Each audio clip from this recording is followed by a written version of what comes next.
Hello, আসসালামু আলাইকুম। আমি সুদীপ সরকার, লিড আইটি থেকে। আজকে এলডিএম 72 এর 13 নম্বর ক্লাস। আজকের টপিক হলো কিওয়ার্ড রিসার্চ। তো তার আগে আমি একটু বলে নিই, আগামী ক্লাসে আপনাদের এই পরীক্ষা হবে। আগে যা যা পড়ানো হয়েছে এগুলো দিয়ে যা যা আর কি ছিল, A to Z দিয়ে পরীক্ষা হবে, মানে যে পর্যন্ত পড়ানো হয়েছে সেগুলো দিয়ে। তো আমি গত ক্লাসেও বলেছিলাম যে গত ক্লাসের টপিক মানে এসইও ক্লাসিফিকেশন, আর আজকে যে টপিক কিওয়ার্ড রিসার্চ, এগুলা দিয়ে পড়া হবে। আমি আবারও বলছি, এবং আপনাদের দেখা যাবে যে এমসিকিউ এমসিকিউ টাইপের পরীক্ষা। এবং আপনাদের যদি লেখা হয় তাহলে হতে পারে যে এসইও কি, সার্চ ইঞ্জিন অপটিমাইজেশন, এরকম একটা দিয়ে লেখা হবে। এখন আমি সেই ঠিক টাইমে, যেমন আপনাদের টাইম হলো কটার দিকে, 9টার দিকে ক্লাস, তো 9টার দিকে আমি দিব। গতকালও আমি জিজ্ঞেস করেছি, আপনারা সবাই আর কি চাচ্ছেন যে, সবাই না কমপক্ষে 3-4 জন তো চেয়েছে। এখন আমি আবারও শিওর হয়ে নেই। আমি একটা গুগল লিংকের শিট দিব। শিটটা গুগল লিংকের শিটে ক্লিক করবেন। ক্লিক করে আপনারা নিজের স্টুডেন্ট আইডিটা দিবেন বা রোল নাম্বার যেটাই বলেন, স্টুডেন্ট আইডি যেটা, রোল নাম্বার ওই একই কথা, স্টুডেন্ট আইডি বা রোল নাম্বার ওইটা দিবেন। দেওয়ার পরে আপনাকে একটা গুগল ফর্মে নিয়ে যাবে, পরীক্ষাটা দিবেন। 40 মিনিটের মতো সময়। তো ওটা আমি বলছি, আপনার আনসারটা আমি দিচ্ছি, লিওন হোসেন। তো তারপরে আপনারা এই এক্সামটা দেওয়ার পরে সাবমিট করবেন। তো প্রথমত কথা, সাবমিট একাধিকবার করবেন না, একবারই করবেন। একাধিকবার পরীক্ষা দিলে যদি তারা দেখে যে একাধিকবার সাবমিট হয়েছে, পরীক্ষা কিন্তু আপনার এই সাবমিটটা বাতিল হয়ে যাবে। How to know the roll number, যদি আপনাদের স্টুডেন্ট আইডি অথবা রোল নাম্বার যেটাই বলেন আপনারা যদি না জানেন, আপনারা অফিসে যোগাযোগ করবেন।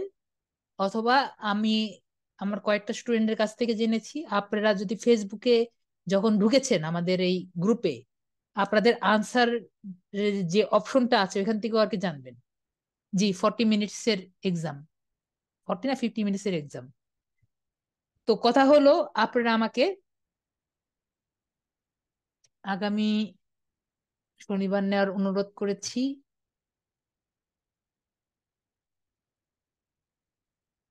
ভাইয়া ফোনে, ভাইয়া ফোন নাম্বার এখন। আর কথা হলো, আপনাদের কি আগামী ক্লাসে দিতে কি কোনো সমস্যা আছে নাকি আমাকে বলুন, এটা আমি একটু শিওর হয়ে নেই। ঠিক আছে, সবাই বলছে যে, বেশিরভাগই বলছে, সবাই বলছে ওয়েডনেসডেতে সমস্যা নেই, মানে নেক্সট ক্লাসে দিতে সমস্যা নেই। আমি স্টুডেন্টরা যেটা পছন্দ করবে তাতেই আমি আছি। আপনারা নিজেরা ঠিক করেন। কয়েকজন বলছে আবার। এখন আপনারা যদি দুইজন দুই রকম কথা বলেন তাহলে সমস্যা, সবাই একরকম চান।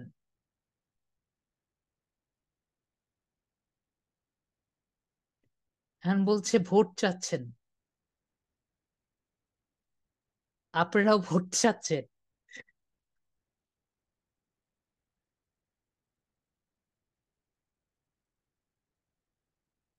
ঠিক আছে, ঠিক আছে, যেহেতু আপনারা আপনারা চাচ্ছেন যান, আপনাদের জন্য আমি তো সবসময় স্টুডেন্টের জন্যই করি।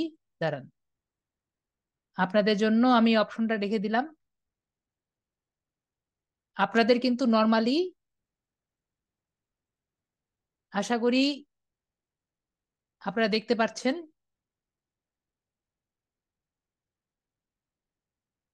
যে, আমার স্ক্রিন দেখতে চাচ্ছেন। আপনাদের এক্সাম কিন্তু নেওয়া কথা আগামী ক্লাসে, ঠিক আছে? তো আমি কিন্তু সব সময় আপনাদের কথাটাই আর কি জানতে চাই, যে আপনারা কিভাবে চান। আপনারা, যেহেতু আমার এটার সুযোগ আছে, সুতরাং আমি আপনাদের জিজ্ঞেস করি, আপনারা পরীক্ষা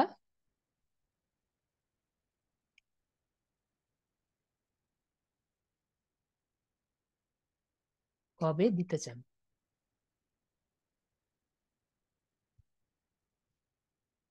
তো পোল দিলাম, আশা করি কেউ আমাকে বলবে না। আমাকে একজন বলছে সিদ্ধান্ত আমি নিলেই ভালো হয়, আমার উচিত হলো আগামী ক্লাসে নেওয়া। ঠিক আছে, আমার উচিত হলো আগামী ক্লাসে নেওয়া, আপনাদের শিডিউল অনুযায়ী আগামী ক্লাসে নেওয়া বেটার। আমার শিডিউল অনুযায়ী আগামী ক্লাসে নেওয়া বেটার। তো আমি কোনো স্টুডেন্টের মন খারাপ করে আমি কোনোদিন কোনো ক্লাস করি নাই।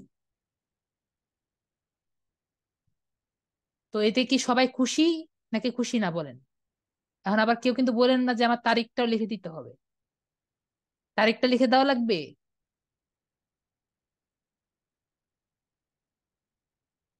তো বুধবার নাকি শনিবার এটা দিয়ে আমি পোস্ট করে দিলাম। আপনাদের জাস্ট আপনাদের কারণে আমি এটা পোস্ট করে দিলাম আপনাদের জন্য, LDM 72 এ।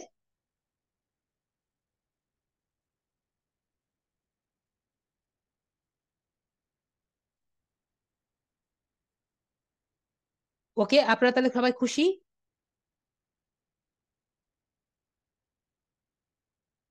আপনারা নিজেদের মতো। ওকে, আপনারা নিজেদের মতো ভোট দিয়ে দিয়েন। আমি কালকে একটা টাইমে দেখে, কালকে বা পরশুদিন টাইমে দেখে আমি ঠিক করে নিব। যেহেতু অনেক স্টুডেন্ট আছে, আমি কাউকে কাউকে মন খারাপ করতে চাই না। তো আজকের ক্লাসে চলে যাই, যদি কালকে পরীক্ষা নিতে পারি তো নিলাম, যদি না নিতে পারি তাহলে শনিবার, যেটা আপনারা চাবেন সেভাবে আমি যাব। আমি একটু অন্যরকম, আমি সবসময় স্টুডেন্টের কথা শুনি।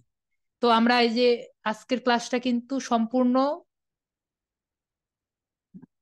থিওরি ভিত্তিক। আজকের ক্লাসটাও সবাই কি আমার ইয়ে দিতে পারছেন? এখন আর পরীক্ষার কথা হবে না। এখন পরীক্ষার কথা হবে না, আমরা পরীক্ষার সলভ তো দিয়ে দিয়েছি। এখন আর পরীক্ষা শনিবার নাকি বুধবার এই নিয়ে কথা হবে না। এখন আমরা স্ক্রিন দেখবো, পড়ালেখা করব। আমি কিন্তু আজকে ক্লাসের পরে এটা নিয়ে জিজ্ঞেস করবো না যে এটা বুঝছি নাকি বুঝিনি। স্ক্রিন দেখতে পাচ্ছি? ওকে। তো আজকের ক্লাস হলো কিওয়ার্ড রিসার্চ। কিওয়ার্ডটা কি এটা কিন্তু আমরা গত ক্লাসে ভালো মতো বুঝেছি, যে আমরা যখনই একটা ওই পোস্ট লিখি অথবা কোনো আর্টিকেল লিখি অথবা ইন্টারেস্টে একটা পিন করি, সে তখনই আমরা কিওয়ার্ডটা লিখি। কিওয়ার্ডটা আমাদের খুবই দরকার। কিওয়ার্ড ছাড়া কিন্তু আমরা কোন রকম পোস্ট বা কোনো কিছু যদি করি তাহলে কিন্তু আমাদের প্রপার এসইও হয় না। এই জিনিসটা কিন্তু আমরা আগে থেকে ক্লিয়ার হয়ে আসছি। তো কিওয়ার্ড রিসার্চটা আমাদের জন্য কত বেশি দরকার এটা কিন্তু আমরা খুব ভালো মতো জানি। তো কিওয়ার্ড রিসার্চটা আমাদের করার আগে আমাদের কিছু টার্ম জানা লাগবে। টার্ম গুলো হলো যেগুলো আপনাদের পরীক্ষায় আসবে, থিওরি টার্ম। এগুলা হলো আপনার এটা: TA, DA, PA, CF, DR, UR, PBN আর এসিআরপি। এসিআরপি কিন্তু গত ক্লাসে আমি বলেছিলাম। আর অন্যগুলোর টার্ম কিন্তু আপনাদের জন্য একবারে নিউ। কিন্তু এগুলা, এই শর্ট ফর্ম গুলার ফুল ফর্ম কিন্তু আপনাদের পরীক্ষায় আসতে পারে। এটা আপনারা কিন্তু মোটামুটি ধরে নেন, এগুলা থেকে একটা আসবেই। তো টিএ মানে হলো টপিক অথরিটি, ডিএ মানে হলো ডোমেইন অথরিটি, পিএ মানে হলো পেজ অথরিটি, টিএফ মানে হলো ট্রাস্ট ফ্লো, সিএ মানে হলো সাইটেশন ফ্লো, ডিআর মানে হলো ডোমেন রেটিং, ইউআর মানে হলো ইউআরএল রেটিং, পিবিএন মানে হলো প্রাইভেট ব্লক নেটওয়ার্ক, আর ACRF RP মানে হলো সার্চ ইঞ্জিন রেজাল্ট পেজ। এগুলার ফুল মিনিং গুলো আমি আগে বলেছি। এখন আমি এগুলার ডিটেলসটা আমি বোঝানোর চেষ্টা করি। জাস্ট এইটুকু বললেই আর কি হয়ে যেত, কিন্তু আমি এগুলার ডিটেলস ভাবে আমি এই পেজ এটা বানিয়েছি যাতে আপনারা বুঝতে পারেন বিষয়টা কি। প্রথমে হলো টপিক অথরিটি। একটা পেজের টপিক অথরিটি বলতে কি বোঝানো হয়? টপিক অথরিটি হলো একটি ওয়েবসাইটের নির্দিষ্ট সাবজেক্টের উপরে কতটা এক্সপার্ট সেটা বোঝানো হয়। এই মেট্রিকটা সাধারণত কন্টেন্টের কোয়ালিটি, কম্প্রিহেন্সিভ এবং সেই টপিকের উপর অ্যানালাইসিস করা হয় যেসব ওয়েবসাইটের টপিক অথরিটি বেশি সেগুলো সাধারণত সার্চ ইঞ্জিনের চোখে সেই টপিকের উপর রিলেটেড এবং অথরিটি হিসাবে ধরা হয়। আগে থেকে বলে রাখি, আমি কিন্তু এটা কাউকে দিব না। কেউ যদি এরকম চিন্তা করে রাখেন যে আমি এটার মনোনিবেশ করব না, আমি এই সারমনে এই এটা দিয়ে দিবে, দিয়ে দেওয়ার পরে আমি এটা বাসায় পড়ে নিব, এরকম যদি চিন্তা করে রাখেন তাহলে আপনাদের জন্য খুবই দুঃসংবাদ। আমি কিন্তু আমার এটা দিব না। আপনারা নিজেরা নিজেদের মতো রিসার্চ করে বিষয়টা বুঝে নেবেন। আমার কাজ হলো আপনারা যদি ক্লাসে বিষয়টা না বুঝেন আপনাদের বুঝিয়ে দেওয়া। আমি মুখে না বলে বিষয়টা আমি লিখে নিয়ে এসেছি যাতে বোঝাতে পারি। বিষয়টা ক্লিয়ার? ওকে। টপিক অথরিটি হলো একটি ওয়েবসাইট এর নির্দিষ্ট সাবজেক্টের উপর কতটি এক্সপার্ট তা বোঝানো। এই মেট্রিকটি সাধারণত কন্টেন্টের কোয়ালিটি, কম্প্রিহেন্সিভ এবং সেই টপিকের উপর অ্যানালাইসিস করা হয়। যেসব ওয়েবসাইটের টপিক অথরিটি বেশি, মানে টিএ বেশি, সেগুলো সাধারণত সার্চ ইঞ্জিনের চোখে সেই টপিকের উপর রিলায়েবিলিটি এবং অথরিটি বেশি ধরা হয়। একটা উদাহরণ আমি দিয়ে দিচ্ছি। যেমন টপিক অথরিটিকে ভাবুন, এটি টিচারের কোনো সাবজেক্ট স্পেসিফিক সাবজেক্টের উপর কতটা গভীর নলেজ রয়েছে তার মতো। যদি একটি ওয়েবসাইট সেই টপিকের উপর ডিটেলড এবং কোয়ালিটি কন্টেন্ট তৈরি করে এবং সেই সাবজেক্টের উপর ট্রাস্টেড হিসাবে প্রতিষ্ঠা করতে পারে, তাহলে সেই গুগলের চোখে সার্চ ইঞ্জিনের রেজাল্টের সেই টপিকের উপর আরো বেশি রেসপেক্টেড হয়ে ওঠে। তার মানে আমরা কি বুঝলাম? তার মানে আমরা বুঝলাম যদি যে যে টপিকের উপর বেশি আর কি লিখবে সেই টপ এবং কন্টেন্টটা যদি ভালো হয় তাহলে তার টপিক অথরিটি মানে টিএটা বেশি থাকবে। এই গেল টিএ। এবং এগুলা আর কে কে ইয়ে করে এগুলো আস্তে আস্তে বুঝতে পারবেন। তো টিএটা বুঝলাম। তারপরে হলো সার্চ ইঞ্জিন রেজাল্ট পেজ। এটা আমি নিচের থেকে উপরের দিকে উঠিয়ে দিলাম, একটু পরে বুঝবেন কেন দিলাম। সার্চ ইঞ্জিন রেজাল্ট পেজ মানে এসিআরপি হলো সেই পেজ যা সার্চ যা সার্চ ইঞ্জিনে ব্যবহারকারী প্রশ্নের উত্তরগুলো প্রদর্শন করে। এসইও এর মূল উদ্দেশ্য হলো ওয়েবসাইট বা ওয়েব পেজে এসিআরপি এর শীর্ষে নিয়ে আসা, কারণ উচ্চ র্যাঙ্কের ফলাফলগুলি সাধারণত বেশি ট্রাফিক পায়। আমরা যেগুলো আর কি করছি, টিএ ডিএ থেকে শুরু করে যেগুলো আর কি আমরা র্যাঙ্কিং করব, ওগুলার মান দেখে সে কিন্তু সার্চ ইঞ্জিন এর রেজাল্টে আপনার দেখাবে। আমরা যে একটু পরে আর কি সবগুলো দেখবো। তো সার্চ ইঞ্জিনে যার র্যাঙ্ক বেশি তাকে উপরে দেখাবে, এটাই কিন্তু আমাদের এসইওর মূল লক্ষ্য। তো এটাই হলো এসিআরপি। এটা বুঝতে পেরেছি আশা করি। এটার উদাহরণ আমি দেই। উদাহরণ হলো সার্চ ইঞ্জিন পেজ হলো স্কুলের এই রেজাল্ট বোর্ডের মতো। যার রেজাল্ট বেশি সে অবশ্যই শীর্ষে থাকবে এবং তার সে সবার চোখে চোখে থাকবে। আপনার বিজনেসে যদি এই আপনার বিজনেস পেজে যদি টিএ টিএ থেকে শুরু করে সবগুলা আর কি বেশি থাকে, নাম্বার বেশি থাকে, তাহলে আপনার এসিআরপি তে উপরের দিকে যাবে, র্যাঙ্কিং উপরের দিকে যাবে। তার মানে এসইওতে যখন কেউ আপনার ওয়েবসাইটটা সার্চ দিবে বা আপনার ওয়েবসাইটের যে প্রোডাক্টগুলো সার্চ দিবে, তাহলে র্যাঙ্ক এই গুগলে উপরের দিকে আসবে। আশা করি বুঝাতে পেরেছি। না বুঝাতে পারলে আপনি মেসেজ দিয়ে মানে এখানে লিখেন। তারপরে হলো ডোমেন অথরিটি, ডিএ। মজ কর্তৃক ডোমেন অথরিটি স্কোর। এখন অনেকে জিজ্ঞেস করবে মজটা কি। মজ হলো যেমন আমরা অ্যাপোলো একটা ওয়েবসাইট দেখেছি না, অ্যাপোলো থেকে আমরা ওই এই লিঙ্কডইনের বিভিন্ন জিনিস কিনেছি, সেরকম মজ হলো একটি ওয়েবসাইট। এরা কি করে, এরাও কিন্তু ওই যে অ্যাপোলো যেমন একটি ওয়েবসাইট যেখান থেকে আমরা প্রিমিয়াম জিনিস কিনতে পারি, এরাও তেমন এসইও টুলসেট টাইপের জিনিসপত্র তারা সেল করে। এরা কি কি সেল করে? এরা সেল করে হলো কিওয়ার্ড রিসার্চ করে, এগুলো সেল করে, সাইট অডিট গুলো করে, র্যাঙ্ক ট্র্যাকিং করে এবং লিঙ্ক অ্যানালাইসিস টাইপের কাজগুলো করে এবং আপনাকে এই টাইপের জিনিসগুলো আর কি তারা প্রোভাইড করে। তো এরা কি বের করেছে? এরা বের করেছে ডোমেন অথরিটি। এদের কাছে সকল ধরনের স্কোর গুলো আসে, তারা আর কি সবগুলো ওয়েবসাইটের ট্রাফিক গুলো আর কি তারা দেখে দেখে আর কি বোঝার চেষ্টা করে যেটা কোন দিকে দেওয়া যায়। তো এটার একটা আর কি তারা স্কোর বানিয়েছে, সেটা হলো ডোমেন অথরিটি। তো ডোমেন অথরিটি বা ডিএ, এটি একটি স্কোর যা 1 থেকে 100 এর মধ্যে থাকে, যা ভবিষ্যদ্বাণী করে যে একটি ওয়েবসাইট সার্চ ইঞ্জিন বা এসইআরপি এর কত স্থানে স্থান পাবে। এটি একাধিক ফ্যাক্টরের উপর বিবেচনা করে হিসাব করা হয়, যার মধ্যে আছে লিঙ্ক রুট ডোমেন্স।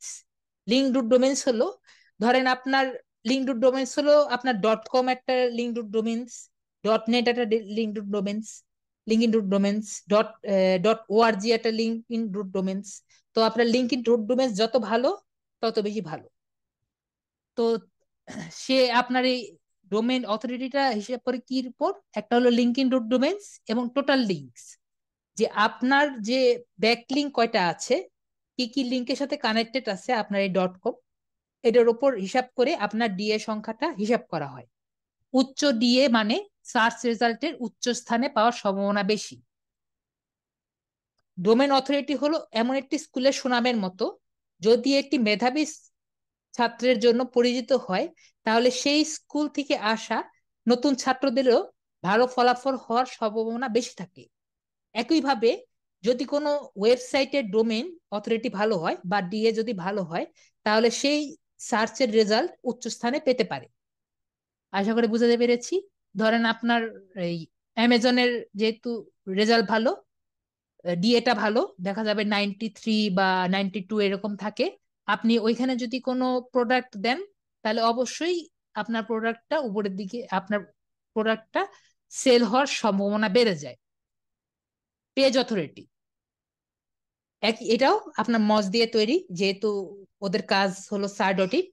তো এই পেজ দ্বারা মজ দ্বারা তৈরি পেজ অথরিটি ডোমেন এর মতোই, তবে এটি সম্পূর্ণ ডোমেইনের পরিবর্তে নির্দিষ্ট পেজের এসইআরপি তে র্যাঙ্ক করার নির্ধারণে ফোকাস করে।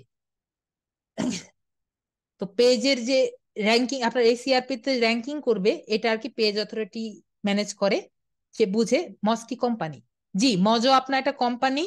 এবং আপনার মজ, আমরা জানো যেমন একটা অ্যাপোলো একটা ওয়েবসাইট এবং একটি কোম্পানি। অ্যাপোলো আপনার তো চিনেন, অ্যাপোলো থেকে আমরা ওই যে লিড কিনি নাই, লিড দেখি নেই, 30-এর মতো লিড দিয়েছে, সেরকমই মজও একটা কোম্পানি। তো পিএ 1 থেকে 100 এর মতো স্কেল করা হয়, যেখানে উচ্চ স্কোর মানে র্যাঙ্ক করার সম্ভাবনা বেশি। পিএটাও আপনার এই পেজ অথরিটিটাও একই রকম অবস্থা। ডিএটা যেমন হয়, পিএটাও আপনার ওয়েবসাইটের জন্য হয়, যে যত বেশি তত উপরের দিকে নেয়। আপনার দেখা যায় ওই 80 থেকে 90 এর মতো অ্যামাজনের পিএ হয়ে থাকে। তো পেজ অথরিটি দিয়ে বোঝা যায় যে আপনার কিরকম অবস্থা হয় আর কি পেজের। তো পেজ অথরিটি হলো নির্দিষ্ট স্কুলের একটি ক্লাস বা শ্রেণীর সুনামের মতো। যেমন কিছু ক্লাস ভালো ছাত্রদের জন্য পরিচিত, তেমনি কিছু ওয়েব পেজও গুরুত্বপূর্ণ হিসাবে পরিচিত এবং সার্চ রেজাল্টের উপরের দিকে দেখানো হয়।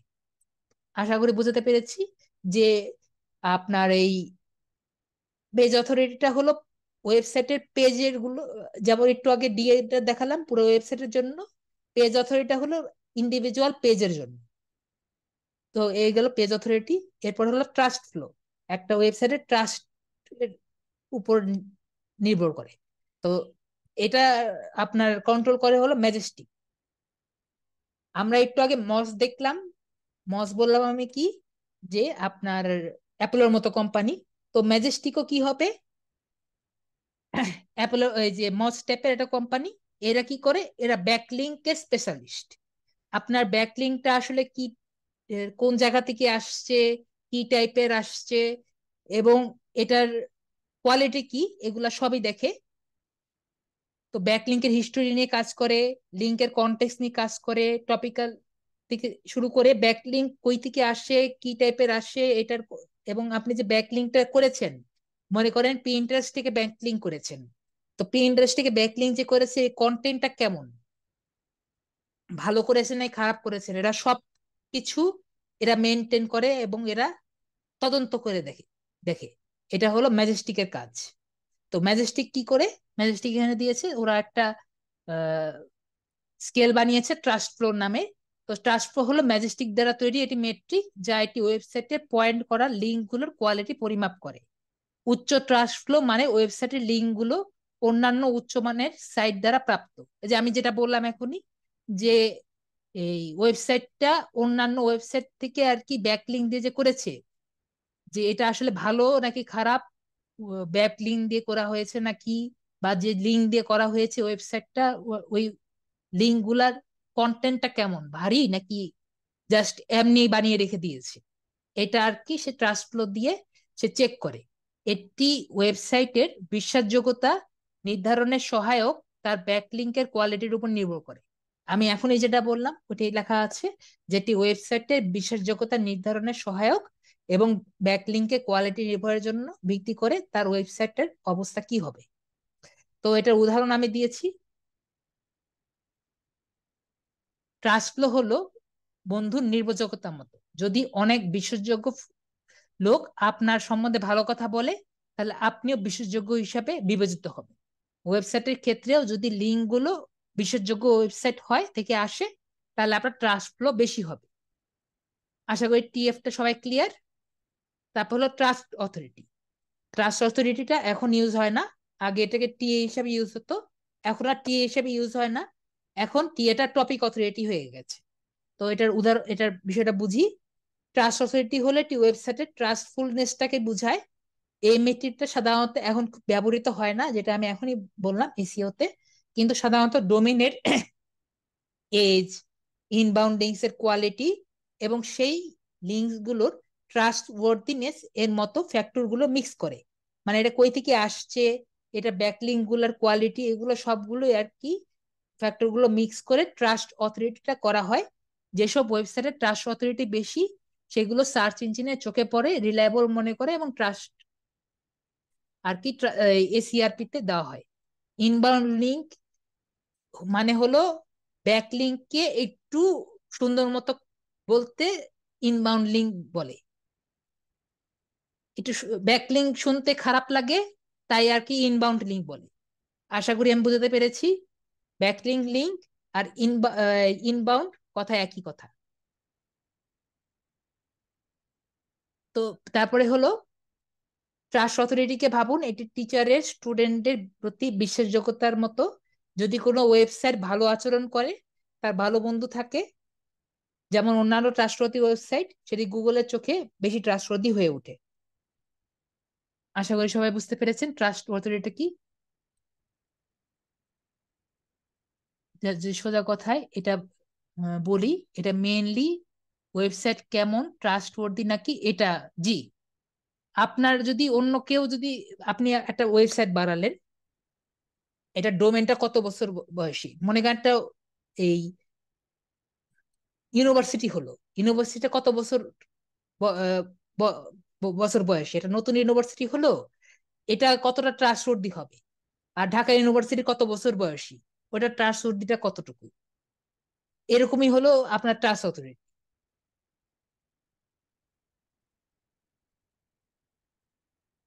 তো এটা হলো ট্রাস্ট অথরিটি, এটা এখন নর্মালি এখন ইউজ হয় না, এখন এটা টপিক অথরিটি হিসেবে ইউজ হয়। টপিক অথরিটি ইউজ হয় বেশি। আগে টিএ বলতে বোঝানো হতো ট্রাস্ট অথরিটি। তো আমরা এটা গেলাম। নেক্সট হলো সাইটেশন ফ্লো। সাইটেশন ফ্লো হলো ম্যাজেস্টিক দ্বারা আরেকটি মেট্রিক। মেট্রিক মানে পরিমাপ। তো মেট্রিক আরেকটি মেট্রিক, যা একটি ওয়েবসাইটের লিংকের সংখ্যা মাপায়, লিংকের কোয়ালিটি বিবেচনা না করে। তো বিষয়টা হলো এতক্ষণ ধরে আমরা কোয়ালিটি দেখছিলাম, ট্রাস্ট দিয়ে দেখছিলাম, অন্যান্য যেগুলো আছে ওগুলো দিয়ে আমরা কোয়ালিটি গুলো দেখছিলাম, যে কন্টেন্ট গুলা কি। কিন্তু সাইটেশন দিয়ে যারা দেখে, কোয়ালিটিটা দেখে, কোয়ান্টিটি দেখে। আশা করি বুঝতে পেরেছি যে কয়টা দিয়ে বানিয়েছে। এই যারা আর কি ন্যাশনাল ইউনিভার্সিটিতে পড়েন, বাবা আর কি একজন প্রফেসর, বাবা আমাকে বলতেন যে যারা ন্যাশনাল ইউনিভার্সিটিতে পড়েন, আমি কোনো ডিসরেসপেক্ট করছি না, তো উনি বলতেন যে পেজ বেশি বাড়াও, ভিতরে জিনিস লেখার চেয়ে আগে পেজ বেশি বাড়াও। তো আর কি এটাই হলো সাইটেশন ফ্লো, যে কোয়ালিটি থেকে যে কতটা আর কি বেশি, তার উপরে বেশি তারা ইয়ে করে, এটা ইঙ্গিত দেয় ওয়েবসাইট কতটা প্রভাবশালী হতে পারে লিঙ্কের সাইটগুলোর সংখ্যার উপর ভিত্তি করে, যে আপনার কতগুলো সংখ্যা আছে তার উপরে নির্ভর করে সাইটেশন ফ্লো। এবং কিন্তু এর উপরে কোয়ালিটি বিবেচনা করে না, যে আসলে ভিতরে কি লেখা আছে সেটার উপর বিবেচনা না করে তারা কতগুলো পেজ আছে তার উপর, ব্যাকলিঙ্ক সংখ্যা আছে তার উপরে সাইটেশন ফ্লোটা ম্যাটার করে। একটা উদাহরণ হলো, সাইটেশন ফ্লো হলো আপনার স্কুলে আপনি জনপ্রিয় তার মতো, আপনার স্কুলে একটা ফ্রেন্ড আছে সে অনেক জনপ্রিয় তার মতো, যদি অনেক লোক আপনার সম্পর্কে কথা বলে সে অনেক জনপ্রিয় নাও হতে পারে, কিন্তু দেখা যাবে অনেকে আপনার সম্পর্কে কথা বললে আপনি জনপ্রিয় হয়ে উঠবেন।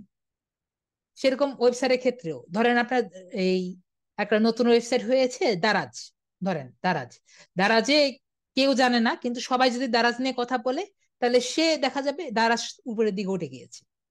বিষয়টা হলো এরকম, সাইটেশন ফ্লো এর কাজ হলো এটাই। আশা করি বুঝতে পেরেছি। তারপর হলো ডোমেন রেটিং, এআরএফস দ্বারা তৈরি। এখন কথা হলো এআরএফসটা কি। একটু আগে বললাম আমরা মজ পড়লাম, ম্যাজেস্টিক পড়লাম, সেরকম হলো এআরএফ। আমরা কিন্তু ওই যখন ওয়েব স্ক্র্যাপার করেছি, লিংকের কাজ করেছিলাম, তখন আমরা এ ট্যাগটা ধরেছিলাম, আশা করি আপনাদের এখানেও দেখিয়েছিলাম এ ট্যাগ। এ ট্যাগের পরে HREF দিয়ে আমরা লিংক লিখেছিলাম। তো HREF দিয়ে লিংক লেখা হয়, তার মানে আমরা বুঝছি যে এ ট্যাগের মধ্যে HREF, তার মানে কি হবে, এ হেরেফ করে হলো লিংক দিয়ে কাজ। যখনই লিংকের কাজ হবে তখন এহেরেফ কোম্পানি কাজগুলা হবে। তো এহেরেফ কি করে, ওদের কাজ হলো লিংক দিয়ে কাজ, ব্যাক লিংকের অ্যানালাইসিস ক্যাপাবিলিটিস কাজ করে, কিওয়ার্ডের রিসার্চ টুল করে, এবং সাইটের অডিট গুলো কাজ করে। তো ওরা কি করে, ওরা ডোমেইন রেটিং করে। তো 80 স্কোর যা ওয়েবসাইটের ব্যাকলিংকের প্রোফাইল এর সামগ্রিক শক্তি প্রতিফলিত করে, যে ব্যাকলিংকের যে কোয়ালিটি পরে ব্যাকলিংকের প্রোফাইল গুলা যে আছে, আমরা কন্টেন্ট দেখলাম, এখন সে প্রোফাইল গুলা চেক করে, ডোমেন চেক করে, যে ব্যাকলিংক যে কোন ডোমেনের আন্ডারে আছে সেটা চেক করে। তো উচ্চ ডিআর মানে সে সাইটের একটি শক্তিশালী ব্যাকলিংক প্রোফাইল আছে, এটাও 1 থেকে 100, যেহেতু উচ্চ মানে এর ব্যাকলিংক যে আছে এটার শক্তি বেশি আছে। তো যেহেতু ওইটা ডিআরটা বেশি, তার মানে তার এসিও র্যাঙ্কিং বেশি, বাংলা কথায়। তো ডোমেইন রেটিং হলো একটি স্কুলের ছাত্রদের ভালো ফলাফলের উপর ভিত্তি করে স্কুলের স্কোর দেখার একটি মতো, যে স্কুলের যদি ছাত্রের স্কোর ভালো হয় স্কুলটা ভালো হওয়ার সম্ভাবনা বেশি থাকে। একটি একটি স্কুলে উচ্চ স্কোর মানে স্কুলটি খুব শক্তিশালী এবং অন্যদের দ্বারা সম্মানিত। বিষয়টা বুঝতে পেলাম ডোমেইন রেটিংটা কি। তারপরে হলো ইউআল রেটিং, এটাও এআরএফ দ্বারা তৈরি। ইউআরএল রেটিং ডোমেন রেটিং এর মতোই, এটি সম্পূর্ণ ডোমেনের পরিবর্তে এটি নির্দিষ্ট পেজের ব্যাকলিংক প্রোফাইলের শক্তি মূল্যায়ন করে। ওই যেহেতু এআরএফ দ্বারা কথাটা ওইটাই, ওইটা ছিল পুরো ডোমেন, আর এটা হলো জাস্ট পেজের ব্যাকলিংক প্রোফাইলের প্রতিটা পেজের ইউআরএলটা সে চেক করে, চেক করে সে একটা রেটিং দেয়। তো যা সেটাকে এই পেজ রেজাল্টের সাথে র্যাঙ্ক করতে সাহায্য করে। তো ইউআরএল রেটিং হলো নির্দিষ্ট, তখন ছিল একজন ছাত্রের, আর এটা হলো ক্লাসরুমের স্কোর দেওয়ার মতো। এটি উচ্চ স্কোর মানে সেই ক্লাসরুমের জন্য খুব শক্তিশালী এবং অন্যদের দ্বারা সম্মানিত। আশা করি ইউআরএল ক্লিয়ার। না ক্লিয়ার হলে বলেন, আমি চেষ্টা করবো বোঝাতে। তারপরে হলো প্রাইভেট ব্লক নেটওয়ার্ক। আমি যে ক্লাসগুলো করাচ্ছি এটা মানে উদাহরণ দিয়ে এটা কি ইজি হচ্ছে নাকি কঠিন হচ্ছে? টার্মগুলা কিন্তু একটু কঠিন, বোঝাটা কঠিন, কিন্তু আমি চেষ্টা করছি যে একটা উদাহরণ দিয়ে বুঝিয়ে দেওয়ার। সবাই ইজি বলতেছে, তাহলে আমি সার্থক। তো পিবিএন হলো private block network. Private block network হলো এমন একটি ওয়েবসাইট যা নেটওয়ার্কের, যা একই ব্যক্তি বা ওনারশিপের, জি, যে আজকে ক্লাসটা একটু কঠিন। তো প্রাইভেট নেটওয়ার্ক হলো এমন এক ধরনের ওয়েবসাইট এর নেটওয়ার্ক যা একটি ব্যক্তি বা প্রতিষ্ঠানের ওনারশিপে থাকে, যা একটি নির্দিষ্ট সাইটের সার্চ ইঞ্জিনকে উন্নত করার জন্য ব্যাকলিঙ্ক তৈরি করতে ব্যবহৃত হয়। আমরা কিন্তু কিছু প্রাইভেট ব্লক নেটওয়ার্ক সম্পর্কে কিন্তু জানি। যেমন ধরেন ফেসবুক একটা কিন্তু প্রাইভেট ব্লক নেটওয়ার্ক, একটা উদাহরণ দিচ্ছি আর কি, ওভাবে না, কিন্তু আপনার প্রাইভেট ব্লক নেটওয়ার্ক কিন্তু ফেসবুক বলা যায়। আমরা অন্যান্য ব্লক নেটওয়ার্ক সম্পর্কে কিন্তু আমরা জানি, ফেসবুক জানি, পিন্টারেস্ট জানি, তারপর লিঙ্কডইন জানি, একরকম কিন্তু প্রাইভেট ব্লক নেটওয়ার্ক। তো এগুলা বললাম সবাই জানা নেটওয়ার্ক, কিন্তু আপনার কিন্তু কিছু ওই সবার দ্বারা পরিচিত না এরকম কিছু এই পাবলিক ব্লক নেটওয়ার্ক কিন্তু সবাই জানি, মানে জানি না কিন্তু জানি। আশা করি বুঝতে পেরেছি। গুগলের দিয়ে আপনি ব্লক লিখতে পারেন, তারপরে আরো কিছু এই সবাই জানে না এরকম কিছু কিছু আর কি ব্লক নেটওয়ার্ক আছে। তো এগুলা ব্লক লিখে ওইখানে আর্টিকেল লিখে আপনি কিন্তু নিজের কন্টেন্টটাকে উপরের দিকে উঠাতে পারেন। আমি আগের ক্লাসেও বলেছি। তো পিবিএন গুলোকে আর কি গ্রে হ্যাট এসইও কৌশল হিসেবে বিবেচিত হয়, কারণ এটি সার্চ ইঞ্জিন র্যাঙ্কিং এ ম্যানিপুলেশন করার প্রচেষ্টা হিসেবে দেখা যেতে পারে, যা গুগলের মতো। না, এগুলা আর করা যাবে না, এগুলা সবগুলা করা যাবে না, আমরা কিছুটা দেখব। সবগুলা করতে গেলে আপনাদের করা হবে না, জাস্ট কিছুটা আমি দেখাবো। এটি সার্চ ইঞ্জিনের, জি, এসইও হ্যাট ইউজ করা হবে না স্যার, পিবিএন গুলাতে অন্য কেউ কি এসইও পিবিএন বাদে। পিবিএন এ আমরা তো এসইও তো ইউজ করি, আমরা যখন একটা কিওয়ার্ড লিখে একটা আর্টিকেল লিখি, আমরা যখন লিঙ্কডইনে আর্টিকেল লিখেছি আমরা কি এসইও ইউজ করিনি? আমরা কি কিওয়ার্ড লিখিনি? ধরেন আমরা সামনে কিওয়ার্ড রিসার্চ করব, আরো ভালো মতো বুঝতে পারবেন বিষয়টা। আমরা যখন পি ইন্টারেস্ট করেছি আমরা কি কিওয়ার্ড দেইনি যে এই আমরা কি নিয়ে কাজ করেছিলাম, আমার এখন মনে নেই। আমরা যেটা দিয়ে কাজ করেছি, আমরা তো চ্যাট জিপিটি রে জিজ্ঞেস করে তারপর করেছি, আমরা কিওয়ার্ড দিয়েছি না? ওটা দিয়ে তো আমরা একটা এসইও করেছি। তো ওইটাও কিন্তু আপনার একটা মোটামুটি প্রাইভেট ব্লক নেটওয়ার্ক বলা যায়। আর অনেক ব্যাকলিঙ্ক সামনে শেখানো হবে, ওগুলা দেখলেই বুঝবেন যে পিবিএনটা বিষয়টা কি। আমি কয়েকটা দেখাই দিব, কিন্তু এগুলা নিয়ে এটা অনেক বড় একটা ভেস্ট বিষয়, এসইও বড় একটা ভেস্ট বিষয়। এটা জাস্ট আমি আপনাকে একটা নখ ধরাই দিব, বডি আপনার পুরাটা নিজে বের করতে হবে মাহিম ভাইয়া, ঠিক আছে? নখ আমি ধরাই দিব, পুরা বডি আপনার বের করতে হবে। তো যেটা বলছিলাম যে গ্রে হেড এসইও একটি কৌশল বিবেচিত হয়, কারণ এটি সার্চ ইঞ্জিন র্যাঙ্কিং এ ম্যানিপুলেশন করার প্রচেষ্টা হিসাবে দেখা যেতে পারে, যা গুগলের মতো সার্চ ইঞ্জিন দ্বারা শনাক্ত করা হলে শাস্তির সম্মুখীন হতে পারে। একটি উদাহরণ হলো, এ প্রাইভেট ব্লক নেটওয়ার্ক হলো এমন কিছু বন্ধু যা কেবল একে অপরের সাথে কথা বলে জনপ্রিয় দেখানোর জন্য, কিন্তু বেশি পরিচিত হতে সাহায্য করতে পারে। তবে যদি তাদের টিচার গুগল জেনে যান, তাহলে তারা প্রতারণার চেষ্টায় সমস্যায় হতে পারে। আশা করি বুঝতে পেরেছি যে কিছু জনপ্রিয় ফ্রেন্ড আছে, সবাই চিনে, তারা আপনাকে জনপ্রিয় করার চেষ্টা করলো, কিন্তু যদি টিচার বা গুগল যদি জেনে যায় তাহলে আর কি আপনার প্রবলেমে পড়তে পারে। এটা হলো প্রাইভেট ব্লক নেটওয়ার্ক। এটা আপনি যেভাবেই যাকেই আর কি চিন্তা করেন, জাস্ট ইউজ ইউর ইমাজিনেশন। এখন হলো কিওয়ার্ডস। কিওয়ার্ডস এর ভাগ কয়টা? আমরা তো এতক্ষণ ধরে কিওয়ার্ডস আর কি বিষয়গুলো বুঝলাম, এন্ড কিওয়ার্ডস যে আমরা ইউজ করবো, কিওয়ার্ডস এর কিছু ভাগ আছে।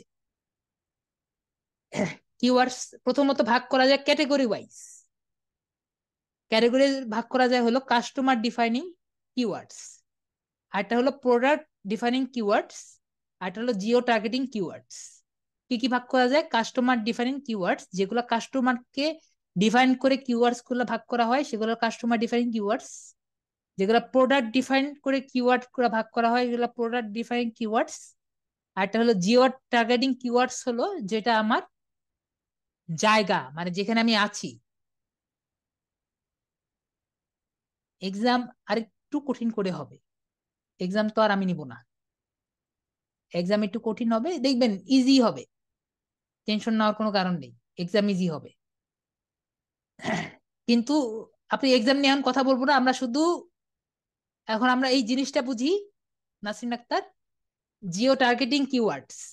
জিও টার্গেটিং মানে হলো এই জায়গা নিয়ে আর কি, যেখানে আমি ময়মনসিংহ আছি বা ঢাকা আছি বা এই টাঙ্গাইল আছি, সেটা হলো জিও টার্গেটিং কিওয়ার্ডস। তো এটার বিষয়টা কি?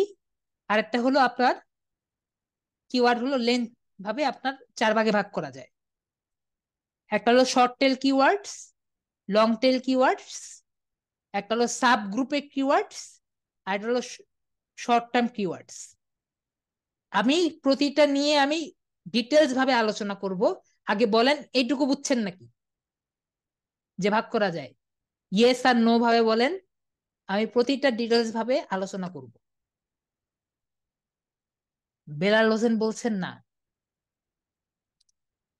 বেলাল হোসেন, আমি আবারও বলছি, ক্যাটাগরি ওয়াইজ আপনার তিন ভাগে ভাগ করা যায় ক্যাটাগরি দিয়ে, আর লেন্থ দিয়ে চার ভাগে ভাগ করা যায়। রবে আক্তার বুঝে নেই। ঠিক আছে, ওনাকে আমি জিজ্ঞেস করি যে উনি কেন বুঝে নেই।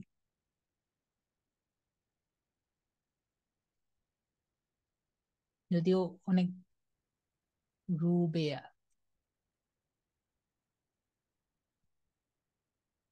হ্যাঁ আপনাকে আনমিউট করেছি, বলেন আপনি কোন বিষয়টা বুঝেন না।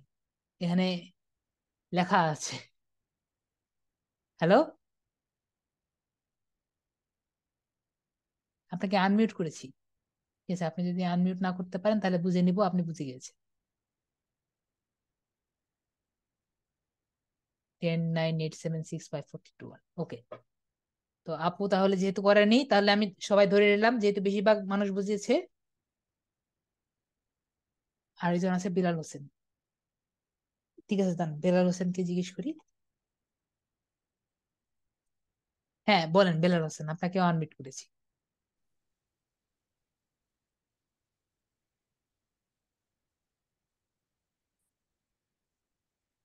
আমি, হ্যালো, ওকে, উনি কথা বলতে পারছেন না, আমি ওনাকে মিউট করে দিই, আমি তাহলে ক্লাসে যাই। আমি বুঝাচ্ছি যে এটা ক্যাটেগরি দিয়ে তিন ভাগে ভাগ করা যায়, আর কিওয়ার্ড কতটা বড় সাইজ দিয়ে চার ভাগে ভাগ করা যায়। এইটুকু কি বুঝেছেন? কাস্টমার ডিফাইনিং কিওয়ার্ড, এগুলা প্রতিটা আমি আলাদাভাবে বুঝাবো। এইটুকু বুঝছেন নাকি সেটা বলেন। সাইজ দিয়ে লম্বা দিয়ে চার ভাগে ভাগ করা যায়, আর ক্যাটেগরি দিয়ে তিন ভাগে ভাগ করা যায়। ওকে, এইটুকু সবাই বুঝছেন? ওকে, তাহলে আমরা নেক্সট জায়গায় যাই। চার ভাগে না পাঁচ ভাগে আরেকটা আছে, লং টার্ম এভার কিওয়ার্ড। তো আমরা এখন ডিটেলসে যাই। ডিটেলস হলো customer defining keywords. Customer defining keywords হলো এমন কিছু কিওয়ার্ড যেসব কাস্টমারকে আকর্ষণ করতে চান, তাদেরকে ফোকাস করে এবং পটেনশিয়াল কাস্টমার যে শব্দ ব্যবহার করে আপনার প্রোডাক্ট বা সার্ভিসকে খোঁজার সময় সেখানে ব্যবহৃত হয়। এটা উদাহরণ দিই, আপনি আরো ভালো মতো বুঝতে পারবেন। যেমন উদাহরণ হলো, আপনার রানিং শু বিক্রি করেন, ঠিক আছে, আপনি বিগিনারদের জন্য একটি রানিং শু ব্যবহার করেন, তাহলে আপনার কাস্টমার ডিফাইনিং ওয়ার্ড কি হতে পারে? Best running shoes for beginners, অথবা affordable running shoes for beginners. তাহলে আপনার কাস্টমার কে? কাস্টমার হলো এই রানিং শু বিগিনারদের জন্য। তো কাস্টমার আমরা কি বুঝলাম? আশা করি সবাই বুঝতে পেরেছেন।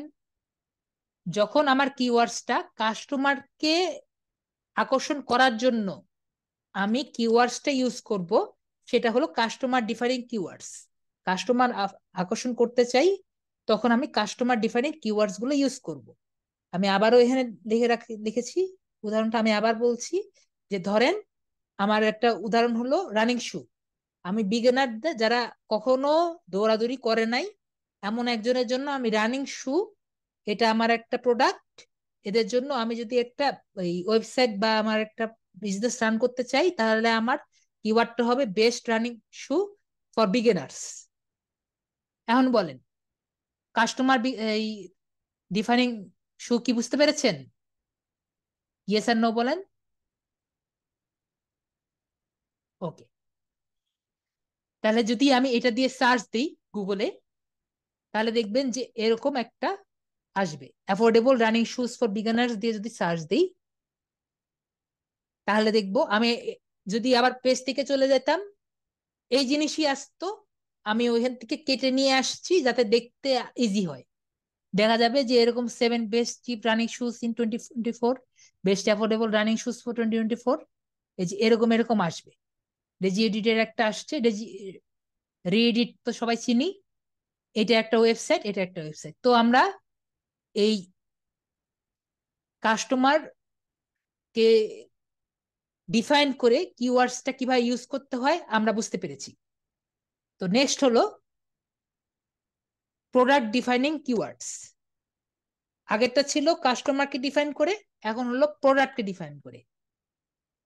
এই কিওয়ার্ড সরাসরি আপনার প্রোডাক্ট বা সার্ভিসকে বর্ণনা করে, এগুলো আপনার বিক্রি করা জিনিসগুলো সম্পর্কে বোঝানোর চেষ্টা করে। একটা উদাহরণ দেই, যদি আপনার ইকো ফ্রেন্ডলি ওয়াটার বটল বিক্রি করেন, তাহলে আপনার প্রোডাক্টের ডিফারেন্ট কোয়ার্ড কি হতে পারে? Reusable stainless steel water bottle. আমি কি বুঝতে পেরেছি? ধরেন আপনার প্রোডাক্টটা হলো ওয়াটার বটল, তাহলে আমার কি হতে পারে? আমি কার জন্য ইয়ে করতেছি? Eco friendly water bottle. তাহলে আমি একটা উদাহরণ দিলাম যে reusable stainless steel water bottle. তো এই জিনিসটা আমি যদি কপি করে গুগলে দেই, তাহলে দেখা যাবে যে এরকম আমার সার্চ রেজাল্ট আসছে। সবাই যেহেতু বুঝতে পারছে, তারপরে নেক্সটে যাই। জিও টার্গেটিং কিওয়ার্ডস, এক আপু বলেছিল, নাকি ভাইয়া বলছিল যে জিও টার্গেটিং কিওয়ার্ডসটা কি? জিও টার্গেটিং কিওয়ার্ডস হলো আমার জায়গা ভিত্তিক। এই কিওয়ার্ডস গুলো লোকেশন টার্গেট করার জন্য ব্যবহৃত হয়। সাধারণত এগুলো শহরে বা অঞ্চলে বা দেশের নাম থাকে। একটা উদাহরণ হলো, ধরেন ইউএস এর জন্য টার্গেট করলাম বা বাংলাদেশের জন্য টার্গেট করলাম, তখন আমার জিও টার্গেটিং কিওয়ার্ডস গুলো ইউজ করে থাকি। একটা উদাহরণ দেই, যদি আপনি নিউ ইয়র্কে একটি পিজা শপ চালাতে চান, তাহলে জিও টার্গেটিং কিওয়ার্ডস কি হতে পারে? Best pizza in New York, এরকম দিয়ে যদি সার্চ দিই, তাহলে আমার একটা সার্চ রেজাল্ট আসবে। যে ভাইয়া জিজ্ঞেস করেছিল জিও টার্গেটিং কিওয়ার্ডসটা কি, সে কি ক্লিয়ার?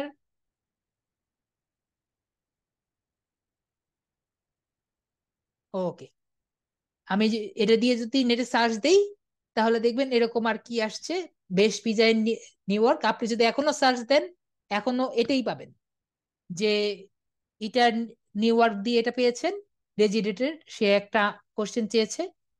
রিএডিট তো সবাই চিনি, এটা একটা কোশ্চেন আনসারের মতো একটা ওয়েবসাইট, এটা নিয়ে পরে অনেক পরে ক্লাস আছে। আর এখানে একটা ম্যাপ আসছে। ওকে। এখন হলো defining keywords by length. Size দিয়ে যদি আমার কিওয়ার্ড গুলোকে সাইজ ক্যাটেগরাইজ করতে চাই, তাহলে কি কি টাইপের হয়? একটা হলো শর্ট টেল কিওয়ার্ডস, যেটা 2 থেকে 3 ওয়ার্ডের। এগুলো সাধারণত 2 থেকে 3টা শব্দ দিয়ে গঠিত। ব্রড বলতে অনেক বড় জেনারেল কিওয়ার্ড হয়ে থাকে, এগুলোর সার্চ ভলিউম বেশি। সার্চ ভলিউম বলতে প্রতিযোগিতা বেশি হয়। আপনি যখন সার্চ দিবেন, এগুলা অনেক বেশি মানুষ আর কি এগুলা ইউজ করে। একটা উদাহরণ দিই তাহলে আরো ভালো মতো বুঝবেন। উদাহরণ হলো ল্যাপটপ অথবা রানিং শুজ। আপনি যদি ল্যাপটপ বা রানিং শুজ দিয়ে গুগলে সার্চ দেন, দেখবেন অনেক মানুষ ইউজ করছে। কিন্তু আসলে ল্যাপটপটা কার জন্য বা রানিং শুজটা কার জন্য, এটা কিন্তু আমি স্পেসিফিক ভাবে দেই দিই। ল্যাপটপ কিন্তু 2 ধরনের ইউজার আছে। একটা গেমিং ল্যাপটপ আছে, আবার ওয়ার্কিং ল্যাপটপ আছে, আবার এমনি ফালিয়ে রাখে এরকম ল্যাপটপ ইউজারও কিন্তু আছে। তো ল্যাপটপ ব্রড বলতে কিন্তু অনেক ধরনের আছে। আবার কিছু কিছু আছে সোনা দিয়ে ল্যাপটপ বানানো আছে, মানে যেটা এই 2 লাখ 3 লাখ 4 লাখ টাকারও ল্যাপটপ আছে। তো আমি কিন্তু কোনো স্পেসিফিক দেইনি, ল্যাপটপ লিখেছি একটা কিওয়ার্ড দিয়ে, অনেক বড় কাস্টমার বেস আমি কিন্তু দিয়েছি। তো এটা কি? আমার short tail keyword. Short tail keyword সবাই বুঝতে পেরেছেন আশা করি। তো এইটা দিয়ে যদি আমি সার্চ দিই, তাহলে দেখবেন যে ল্যাপটপ, এই hp.com দিয়ে, আমি যেহেতু ল্যাপটপ বলেছি, এইচপি থেকে শুরু করে যা যা আছে সবই কিন্তু আসবে। এইচপি ডেল থেকে শুরু করে যা যা কোম্পানি আছে সবই আসবে। তারপর বেস্ট বাইও চিনি, এটাও আসবে। asus.com তারটাও আসবে। এরকম সবারটাই আসবে। কারণ এদের ব্রড মার্কেট। তো এরপরেরটা হলো long tail keywords. Long tail keywords কি? যার মধ্যে তিন, আগে ছিল 2 থেকে 3, এখন 3 থেকে 4, আরেকটু বড়। এর মধ্যে যখনই আমরা একটা টেলকে বড় করব, তার মানে তার বিশেষণ থাকবে। কি থাকবে? বিশেষণ থাকবে। বিশেষণ মানে কি? বিশেষণ মানে হলো আরেকটু নির্দিষ্ট করে তার আমি ছোট করে দিচ্ছি, তার কিছু বৈশিষ্ট্য দিয়ে দিচ্ছি। এগুলো কিওয়ার্ড, নির্দিষ্ট কিওয়ার্ড, যা প্রায় 3 বা তার বেশি শব্দ নিয়ে গঠিত। এগুলো সার্চ ভলিউম কম, অবশ্যই বললাম কম হবে, কিন্তু প্রতিযোগিতাও কম, এবং এগুলো আরো বেশি টার্গেটেড। টার্গেটেড, এটা উদাহরণ দিই আরো বুঝতে পারবেন। Best budget keyboard for students. প্রথমে বললাম কি, 2টা টার্গেট দিয়ে দিয়েছি। Best budget keyboard, laptop. তো বাজেট ল্যাপটপ অবশ্যই যে 2 লাখ টাকাতে কিনবে তার জন্য বাজেট হবে না। আর ফর স্টুডেন্টস, স্টুডেন্টরা অবশ্যই ল্যাপটপ দিয়ে গেম খেলবে না। আশা করি বুঝতে পেরেছি। তাহলে আমার মানুষ কম, টার্গেট কম, এবং প্রতিযোগী কম। আমার টার্গেট কে? স্টুডেন্টস। স্টুডেন্ট বললেও অনেকেই আছে 2 লাখ টাকা দিয়ে বা 1 লাখ টাকা দিয়ে কিনতে পারে, এরকম এই টাকা পয়সা স্টুডেন্ট আছে। কিন্তু আমি তারপরে কি বলে দিয়েছি? Best budget laptop. তাহলে আমি দুইটা ইয়ে করে আমি তার কিন্তু আমার সার্চ ভলিউমও কমিয়ে দিয়েছি, এবং আমার প্রতিযোগিতাও কমিয়ে দিয়েছি। আমি একবারে টার্গেট করে ছোট করে দিয়েছি। আরেকটা উদাহরণ দিয়েছি, best running shoe for flat feet. Flat feet মানে কি? যাদের ফিটটা ছোট, মানে মানে ফ্ল্যাট, যাদের ফিট ফ্ল্যাট, তাদের জন্য রানিং শু। আশা করি বুঝতে পেরেছি যে কিভাবে আমি লং টেল কিওয়ার্ড ইউজ করে, মানে একটা বিশেষণ দিয়ে বা ওর লেসটা বড় করে আমি এক একটা কিওয়ার্ড বানাতে পারি। আমি এটা আমি এটাও আমি গুগলে সার্চ দিয়ে দেখিয়েছি যে best budget keyword for student যদি দেই, দেখেন আমি কিন্তু এখানে অন্য কোনো কিছু লিখিনি, শুধু লিখেছি best budget for laptop for students. দেখেন 2024 টপ ল্যাপটপ ফর স্টুডেন্টস, এখানে কিছু দেখেছে যেগুলো আর কি আপনার স্টুডেন্টদের জন্য আছে। 120 ডিগ্রি পর্যন্ত ঘোরানো যায়। বেশ চিপ ল্যাপটপ ফর 2024, স্টুডেন্টরা চিপ ল্যাপটপ পছন্দ করে, যেহেতু বাজেট দিয়েছি, বাজেট কিওয়ার্ডটা ইউজ করেছি, এই জন্য আর কি এটা এসেছে। তারপরে বেশ বাই একটা এসেছে, তো গেল। তারপরে হলো আমার sub sub group keyword. Sub group keyword হলো আরো বেশি ছোট। এই ধরনের কিওয়ার্ড একটি নিশ বা ছোট ক্যাটাগরির টার্গেট করে, যা ব্রডার মার্কেটের মধ্যে থাকে। যে সবার কিন্তু একটা নির্দিষ্ট মার্কেট আছে, বড় লোকদের মার্কেট আছে, ছোট লোকদের মার্কেট আছে, সেরকম আর কি। ছোট লোক বলতে আর কি আমাদের যাদের আর কি টাকা পয়সা নাই, তাদেরকে আর কি ছোট লোক বলেছি। আমরা যাদের টাকা পয়সা কম তাদেরকে ছোট লোক বললাম। তো একটা বড় লোক আছে, আর যাদের টাকা পয়সা নাই তাদেরকে ছোট লোক বলছি। তো এরকম আর কি কিছু মার্কেট আছে। এবং যারা গেম খেলে, যারা গেম খেলে না, এরা একটা আর কি ক্যাটাগরি হয়। জি, গরিব লোক। গরিব লোক, একটা হলো গরিব লোক, একটা হলো বড় লোক। তো এরকম আর কি আছে। তাদের জন্য আর কি সাব তাদের জন্য আর কি একটা ইয়ে আছে, সাব ক্যাটাগরি কিওয়ার্ডস ইউজ করা হয়। উদাহরণ হলো ল্যাপটপ, এটি ব্রড ক্যাটাগরির মধ্যে যদি আমি একটা সাব গ্রুপ, নিশ মার্কেট। তো ল্যাপটপ যদি এটা ব্রড ক্যাটাগরি হয়, এটা সাবগ্রুপ কি হবে? যেমন ধরেন গেমিং ল্যাপটপ আন্ডার 1 লাখ টাকা, এটা হবে আপনার একটা সাব ক্যাটাগরি। এখন গেমিং ল্যাপটপ আন্ডার 1 লাখ টাকা কিভাবে সাব ক্যাটাগরি হয়? 1 লাখ টাকার মধ্যে আমরা যারা আর কি এগুলা নিয়ে নাড়াচাড়া করি, খুব ভালো মতো জানি গেমিং ল্যাপটপ 1 লাখ টাকার মধ্যে হয় না। কমপক্ষে 1 লাখ টাকার উপরের দিকে যেতে হয় অফিসিয়াল মার্কেটে। তো 1 লাখ টাকার মধ্যে যখনই আপনি গেমিং ল্যাপটপ চাচ্ছেন, তখন আপনার নয়তো ওই কি জানি বলে, সেকেন্ড হ্যান্ড যেতে হচ্ছে, নয়তো অন্য দিকে যেতে হচ্ছে। সুতরাং আপনার মার্কেটটা অনেক ছোট হয়ে যাচ্ছে। আরেকটা উদাহরণ হলো running shoe for trail for running shoe এর মধ্যে trail running shoes for women. তো ট্রেল রানিং শু একটা হলো, আর ওমেনের জন্য একটা হলো। ওমেনদের জন্য মানে মেয়েদের জন্য ট্রেল রানিং শু আর কি, এর আর একটা নিশ মার্কেট হলো। আশা করি আমি বোঝাতে পেরেছি যে বিষয়টা কি। যে সাব গ্রুপটা আসলে গ্রুপের মধ্যে একবারে ছোট হিসাবে আমি যখন টার্গেট করব, ছোটর মধ্যে ছোট টার্গেট করতে, তখন আমি সাব গ্রুপ কিওয়ার্ডস গুলো ইউজ করব।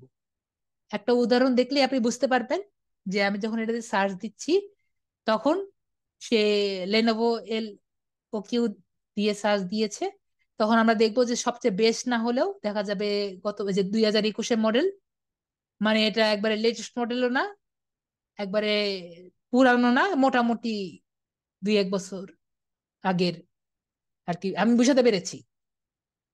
তো এরকম আর কি বিষয়গুলো, যে এমন একটা টার্গেট ফিল আপ করা যেটা আর কি একটু অন্যরকম, সেটা হলো সাব ক্যাটেগরি। তারপর হলো short term phrase keyword. Short term phrase keyword গুলা হলো যেটা কিছুক্ষণের জন্য থাকে, পরে আবার চলে যায়। একটা উদাহরণ আমি দিই, যেমন এ ধরনের কিওয়ার্ড কিছু সময়ের জন্য প্রাসঙ্গিক থাকে, প্রায়শই প্রায় ট্রেন্ড বা ইভেন্টের কারণে থাকে, এবং ট্রেন্ড শেষ হওয়ার পরে চলে যায়। এবং যতক্ষণ ট্রেন্ডটা থাকে তখন দেখা যায় যে এগুলা আর কি হাইপে থাকে। উদাহরণটা দেখানোর আগে আমি একটা উদাহরণ দেই। বাংলাদেশে যখন শীত আসে তখন এসি কেনার একটা ধুম পড়ে যায়। শীত যায় তখন শীত যখন আসে তখন হিটার পরার ধুম আর কি বেশি পড়ে। যখন শীত চলে যায় তখন এসি পরার ধুম হয়। এটা হলো একরকম আপনার উদাহরণ দিলাম এই শর্ট টার্ম ফ্রেশ কিওয়ার্ড। এখন আমি দিই যেটা আমি আর কি উদাহরণ লিখেছি, যে laptop DLC mid day 2024 in Bangladesh. বাইরের দেশে আর কি বেশি আর কি চলে, ব্ল্যাক ফ্রাইডে থেকে শুরু করে অন্যান্য ধরনের ডিল গুলা চলে, যেটা প্রায় সারা বছরই চলে। কিছু কিছু সময় ইন্ডিয়াতে বেশি চলে। আপনারা যদি ওই ইউটিউবে বা ইসে ঘাটেন, ওদের মোবাইলের জন্য চলে, ব্ল্যাক ফ্রাইডে থেকে শুরু করে সব ধরনের ইয়েগুলা চলে। বাংলাদেশে শুধুমাত্র ঈদ ডেতে আসে, ঈদ ডে আসে, আর কোন কোন ডেতে আসে আমার জানা নাই। শুধুমাত্র ঈদ ডেতে আসে, ঈদ ডেতে। আর আর তো জানা নাই। আর আপনাদের জানা আছে? আমি খুঁজে পাইনি। শুধুমাত্র ঈদ ডেতে আসে আমাদের। আর যেটা বললাম উইন্টার সেলসে আসে আমাদের ইসের মধ্যে, ওই যে বিভিন্ন ধরনের শপিং এ গেলে ওই কিছু সেল আর কি হয়, এছাড়া আর কোনো কিছু দেখিনি। তো এরকম আর কি শর্ট টাইম কিওয়ার্ডস গুলো এরকমই, কিছুদিনের জন্য আসে তারপর আবার চলে যায়। কিছুদিনের জন্য ট্রাফিক আসে, মানুষ আসে, এসে নিয়ে তারপর আর থাকে না। শর্ট টাইম ফ্রেশ কিওয়ার্ড গুলা বুঝতে পেরেছি? জি, ইন্ডিপেন্ডেন্ট। কিন্তু ইন্ডিপেন্ডেন্টরা বিজয়ী দিনে কিন্তু আমাদের কিন্তু কোনো সেল হয় না মালিহা আপু। ইন্ডিপেন্ডেন্ট স্পেশালের দিনের জন্য আমাদের কিন্তু কোনো সেল হয় না। আপনার সেলিং এর জিনিস কিনতে হবে, যে ইন্ডিপেন্ডেন্ট ডে স্পেশাল আমাদের কোনো সেল হয়? ওরকম কিন্তু সেল হয় না। বিজয় ডে স্পেশালের জন্য কোনো সেল হয় না। সেলের কথা চিন্তা করতে হবে। পয়লা বৈশাখ, ইয়েস, পয়লা বৈশাখের জন্য সেল হয়। রাইট, পয়লা বৈশাখের জন্য সেল হয়। পয়লা বৈশাখের জন্য ওই যে বিভিন্ন ধরনের সেল গুলা হয়, ওইটা হয়। নিউ ইয়ার সেল, হ্যাঁ নিউ ইয়ার সেল হয়। নিউ ইয়ার সেল হয়, এটা নিউ ইয়ার সেল দেখা যায়। নিউ ইয়ার ল্যাপটপের ডিলও হয়, ফ্রিজের সেল হয়। তো এগুলা আর কি আমাদের ফ্রেশ কিওয়ার্ডস এর মধ্যে পড়ে। নিউ ইয়ার সেলও হয়, ভ্যালেন্টাইন্স ডে, জি জি valentine's day, right right. Belal Hossain যেমন বলেছে ভ্যালেন্টাইন্স ডে এর জন্য, এটাও কিন্তু একটা কিওয়ার্ড হিসেবে ইউজ করতে পারেন আপনাদের বিজনেসের জন্য। তো অনেকগুলোই কিন্তু আমাদের শর্ট টাইম ফ্রেশ কিওয়ার্ড গুলো ইউজ করছে। ওকে, আমি এই যে একটা উদাহরণ দিয়েছিলাম বাণিজ্য মেলা। বাণিজ্য মেলায় আর কি আপনি ইউজ করতে পারবেন না বাণিজ্য মেলা। আলম ভাইয়া, আপনি বাণিজ্য মেলা আপনাদের কাজে ইউজ করতে পারবেন। কিন্তু বিষয়টা এটা, বাটা এপেক্সে আর কি ওরা দেয় ওই যে নিউ ইয়ার সেল দেয়, ভ্যালেন্টাইন্স ডে সেল দিতে পারে, এগুলা দেয়। তো ল্যাপটপ ডিএলসি ঈদ ডে, তো ঈদ ডে অফার, এগুলা স্টার টেকে আছে। ল্যাপটপ প্রাইস এখানে আর কি সেল দেয়নি, এই যে এমসি ওরা আর কি দিয়েছে, আর এই যে 4 স্টার আইডি এনারা দিয়েছে। তো এরকম ঈদ ডে অফারে কিছু কিছু দেয়, এই যে যেমন ভাইয়া বললো, আমরা যদি সার্চ দেই নিউ নিউ ইয়ার স্পেশাল কিছু থাকতে পারে। তারপরে হলো লং টার্ম এভারগ্রিন কিওয়ার্ডস, যেগুলা কিওয়ার্ডস আমরা ইউজ করতে পারি। লং টাইম এভারগ্রিন কিওয়ার্ডস হলো সেসব কিওয়ার্ডস যেগুলা কখনো বুড়ো হয় না। এভারগ্রিন মানে তো বুঝতে পেরেছি। এই ধরনের কিওয়ার্ডস দীর্ঘ সময় ধরে প্রাসঙ্গিক থাকে এবং ধারাবাহিকভাবে ট্রাফিক আনে, এবং ট্রেন্ড এবং সিজনের সঙ্গের সাথে এটার কোনো সম্পর্ক নেই। দিন যায় রাত যায় কিন্তু এগুলো কখনো পূরণ হয় না। একটা উদাহরণ আমি দিই তাহলে বুঝতে পারবেন। উদাহরণ হলো how to choose a laptop, বা how to write a how to choose the right running shoes. আপনি কখনো এরকম দিয়ে একটা মনে করেন ইউটিউব ভিডিও বানান, how to choose a laptop, এটা অলওয়েজ ট্রেন্ডে থাকবে। বা আপনি যদি দেন, আমি অন্য অন্য হিসেবে আপনাদের কাছে সামনে বলবো যে হাউ টু মেক এ ডিম পোস্ট, এরকমও যদি একটা ইউটিউব চ্যানেল বানান দেখবেন, মানে ভিডিও বানান দেখবেন কোনো না কোনো দিন ওইটাও ভিউ হবে। কারণ এরা হলো এভারগ্রিন কিওয়ার্ডস। একটা, আমি আগে ছোটবেলা দেখতাম একটা চ্যানেল ছিল হাউ টু বেসিক, ওইখানেও আপনি দেখবেন ওইটা এখনো চলে। এর কারণ হলো ওইটা, ওর মধ্যে এভারগ্রিন কিছু কিওয়ার্ডস আছে, ওরা ইউজ করে। তো আমরা কি কি শিখলাম? এটা যদি সার্চ দিই how to choose a laptop, আমরা ওয়ার্ড নামে একটা আছে, ওয়ার্ড তো চিনি, আশা করি চিনি। এটা একটা ওয়েবসাইট, এখানে আমরা অনেক ধরনের ছোটখাটো গিয়ে আর কি হাউ টু বেসিক টাইপের জিনিসপত্র দেখতে পারি। এটা একটা ইউটিউব চ্যানেলও আছে, দেখতে পারবো। বেস্ট বাই চিনি, মাইক্রোসফট তো সবাই চিনি। তো আমরা এটা দিয়ে আমরা কি বুঝলাম, আমরা কি শিখলাম, যে কিভাবে আমরা ইয়ে করতে পারি। জি, পাঁচটা পাঁচটা, জি আমি লাস্টে একটা বললাম তো, পাঁচটা ছিল আমাদের, পাঁচটা ছিল, পাঁচটা ছিল, একটা বাদ হয়ে গিয়েছিল। হ্যাঁ, এখন ভাইয়া জিজ্ঞেস করলো আমরা কোথায় লাগাবো। আমি এখন দেখাচ্ছি আমরা ওয়েবসাইটে কিভাবে লাগাবো। আমরা যদি এইচটিএমএল ট্যাগ দিয়ে, এইচটিএমএল দিয়ে সার্চ দিই ডাব্লিউজি স্কুলস, এইচটিএমএল টিউটোরিয়ালে যাই, আমি জাস্ট আপনাদের দেখানোর জন্য। পরবর্তীতে আমি ক্লাসে আরো ডিটেলস ভাবে দেখাবো, ঠিক আছে? ক্লাসে যখন আমি সামনে যখন অন পেজ এসইওতে যাব, আরো ডিটেলস ভাবে আপনাদের দেখাবো। জাস্ট আপনাদের একটু দেখাই, এটা আমি ক্লাসে কিন্তু দেখিয়েছিলাম, ক্লাসে আপনাদের ডিটেলস ভাবে দেখিয়েছিলাম। তো টাইটেল কি জানি,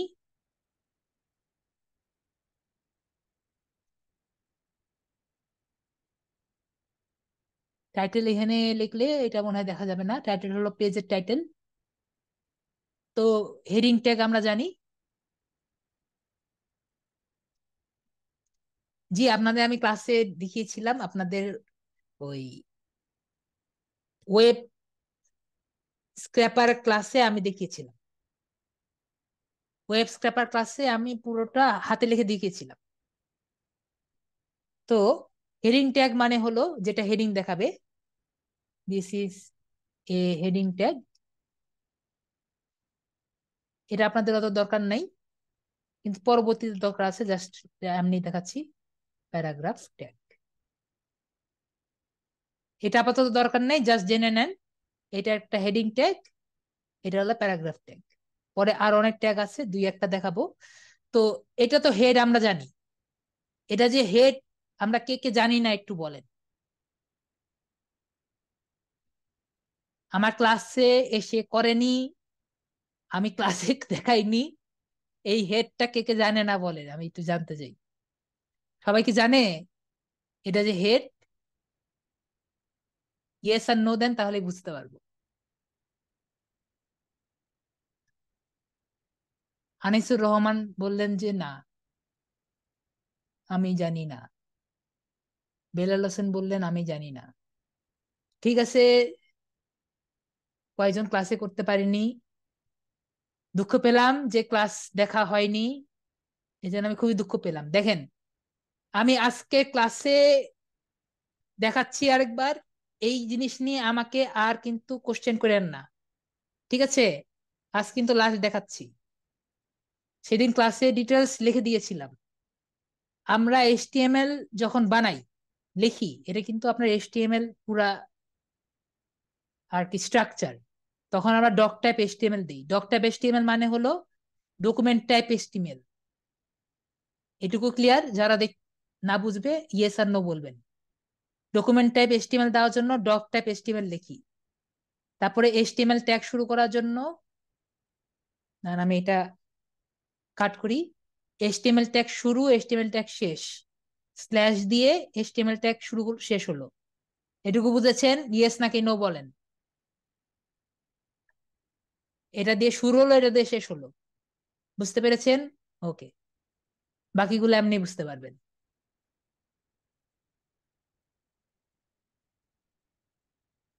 তারপরে হেড লিখলাম। হেড কি বুঝছেন? এইচটিএমএল এর পরে হেড হবে। যখন আমরা একটা মানুষ আসছে, মানুষের পরে, জি এটা কোডিং ল্যাঙ্গুয়েজ। আমি কোডিং একটু বুঝাতে পছন্দ করি। এটা আমি আপনাদের ক্লাসে বুঝিয়েছি। যখন আমরা একটা মানুষ বানাই, মানুষের প্রথমে কি থাকে? মাথা থাকে না? তো মাথা, তাহলে মাথা, তাহলে মাথা লাগে না? তো এই মাথা, ঠিক আছে। মাথার পরে কি থাকে? মানুষ একটু লিখুন, মাথার পরে কি থাকে লিখুন। মানে ইসে লিখুন, হ্যাঁ এই যে সবাই লিখতেছে বডি, একজন লিখছে বডি। তো মাথার পরে বডি থাকে, BODY, বানান ভুল লিখেছি। তো বডি শুরু করলাম, বডি শেষ করতে হবে না? নেক থাকে না, বডি থাকে। ভাইয়া, ঘাড় থাকে না, বডি থাকে। আমি যখন ইয়ে করব, বডি, মাথা আর বডি, নেক আমি ভিতরে দিব, মাথার ভিতরে আমি নেক দিব, ঠিক আছে, মাথার ভিতরে নেক দিব। তো নেকটা কি? নেকটা হলো লিঙ্ক। আমরা লিঙ্ক দিই না? মাথার সাথে তো লিঙ্ক হয় নাকি? নেকটা কি লিঙ্ক না? মাথার সাথে বডির লিঙ্ক না? লিঙ্ক আমি বুঝাবো না, কিন্তু আপনাকে বুঝাচ্ছি, লিঙ্ক না? এই লিঙ্কের সাথে আপনার সিএসএস যেটা আছে দেখতে কেমন, সেটা লিঙ্ক দেওয়া হয়। ঠিক আছে ভাই, বুঝতে পারছি। লিঙ্ক দিয়ে, স্টাইল শিট দিয়ে আর কি করা হয় এটা আমি দেখাচ্ছি না, মাথায় মানুষের ইয়ে হয়ে যাবে। তারপরে আমরা দেই হলো লিঙ্ক আর কি দুইটা নিয়ে একটা, যদি আমরা অফ পেজ করি, লিঙ্ক টাইপ টেক্সট, না এগুলো দেখালে মাথা ঘুরে যাবে, থাকুক। তো লিঙ্ক দিই। HTML হলো hyper text markup language, Enamul Kabir, ঠিক আছে। ওকে, তো লিঙ্ক গেল। লিঙ্কের পরে আসবে হলো মেটা। এখন আপনাদের কাজ হলো মেটা, মেটাতে থাকবে কন্টেন্ট, ঠিক আছে।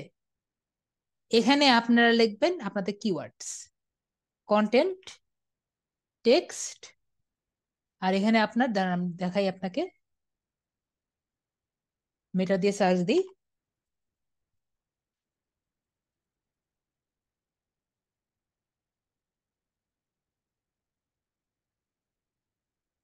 তো এখানে দেখতেছেন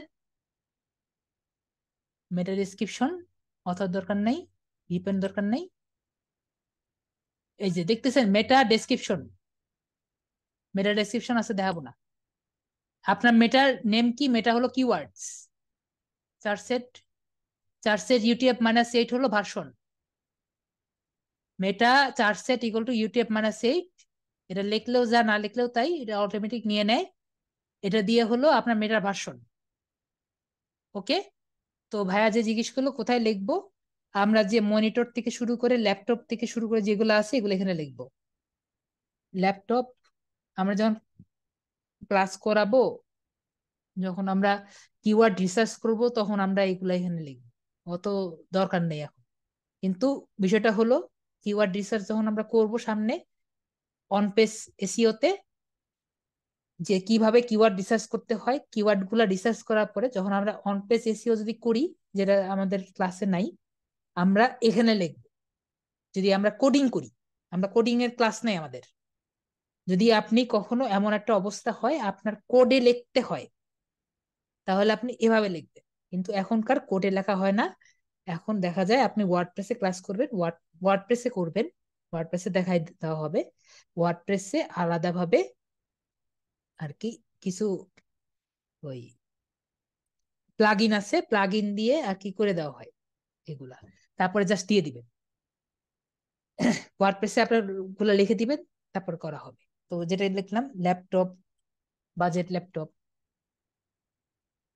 এটা আমি দেখাবো ক্লাসের মধ্যে, পরে দেখাবো কোন জায়গায় কি কি আছে। তো আপনারা বুঝলেন কি, মেটা চার্টসের মেটা কিওয়ার্ডস লিখে দিয়ে দিবেন, যখন ও ক্রল করবে ও কিন্তু মেটা পড়বে, প্রথমে ও মেটা পড়বে, ঠিক আছে? পরের ক্লাসে আমি যখন মেটা ডেসক্রিপশন দেখাবো অন অফ অন পেজ এসইওতে, তখন আমি বুঝতে পারবো যে আসলে মেটা ডেসক্রিপশনটা কি। তো এখানে আর কি লেখা আছে, প্যারাগ্রাফ তো বুঝতে পেরেছেন নাকি? প্যারাগ্রাফ কি বোঝানো লাগবে? এক একটা লিখবেন, এক একটা প্যারা।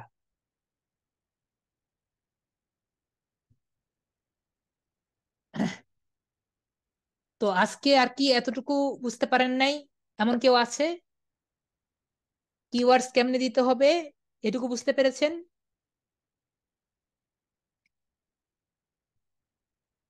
আমি ইউটিউব-8, এটা আপনার মেটা ভার্সন। ইউটিউব-8 হলো লেটেস্ট ভার্সন, আপনি যদি এটা না দেন তাও আপনার রান করবে, কারণ ডক টাইপ এইচটিএমএল দিচ্ছি, তার মানে লেটেস্টটা ইউজ করা হচ্ছে, দিলে যা না দিলে দেয়। ওকে, তাহলে আজকের ক্লাস আপাতত শেষ। আজকে একটা খুবই হার্ড ক্লাস ছিল, আশা করি অনেকের মাথার উপর দিয়ে যায়। আমি এজন্য যতটা পারি আমি লিখে আপনাদের বোঝানোর চেষ্টা করেছি। আপনারা এখন যেটা করবেন, গুগলে যাবেন সামনে পরীক্ষার জন্য, আমি যেটা করেছি সেটাই আপনারা করবেন। TA in SEO,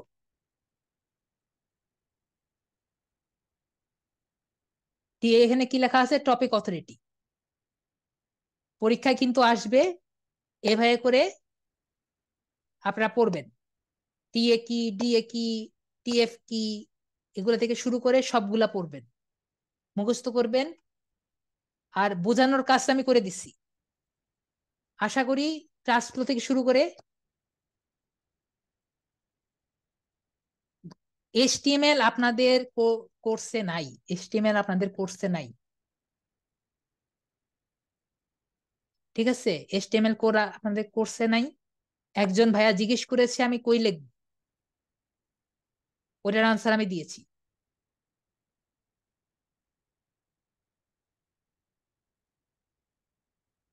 class record তো সবই থাকবে, ক্লাস রেকর্ড তো সবই হচ্ছে।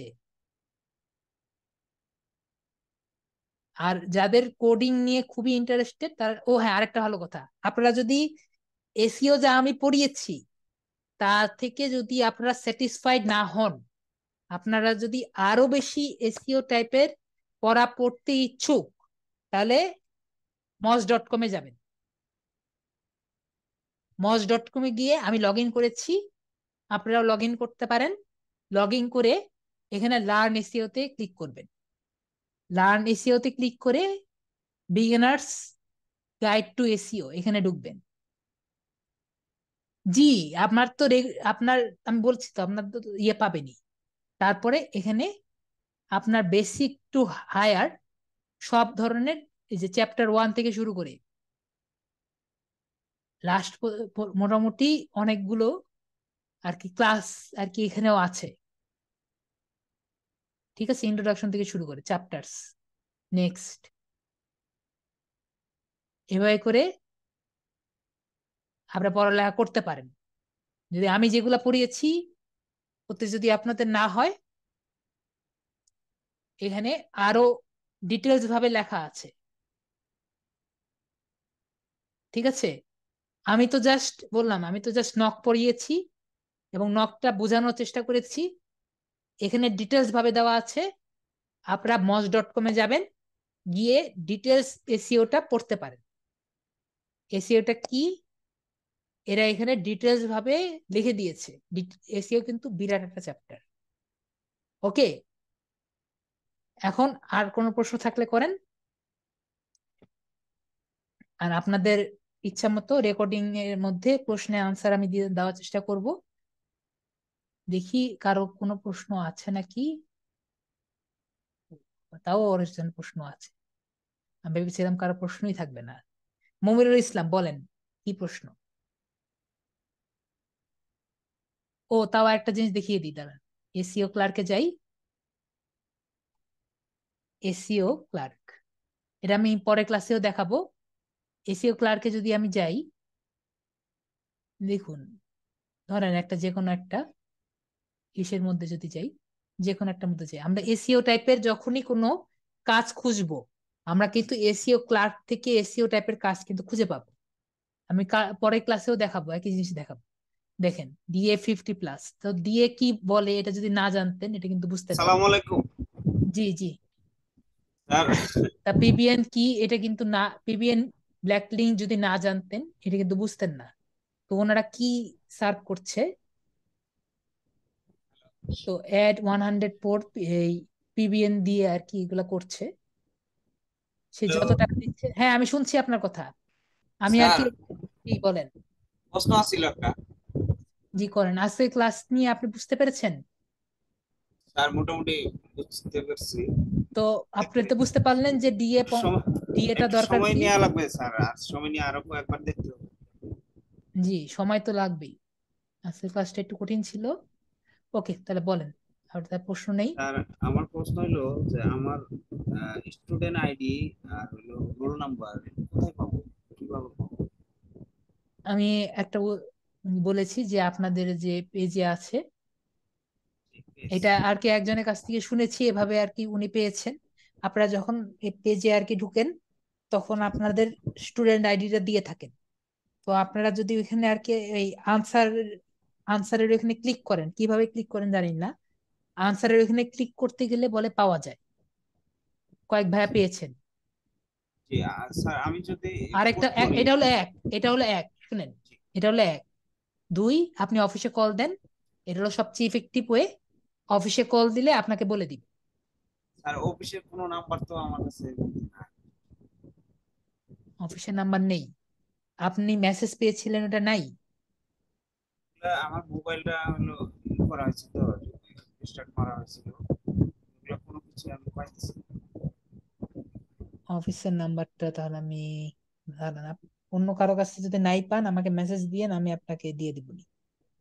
স্যার মেসেজ গ্রুপে দিব না, নাকি গ্রুপে? না না, আপনি গ্রুপে না, আমি বললাম আমাকে মেসেজ দিয়েন বা অন্য কাউকে আর কি দিয়েন। দাঁড়ান দেখি এখানে যদি পাই।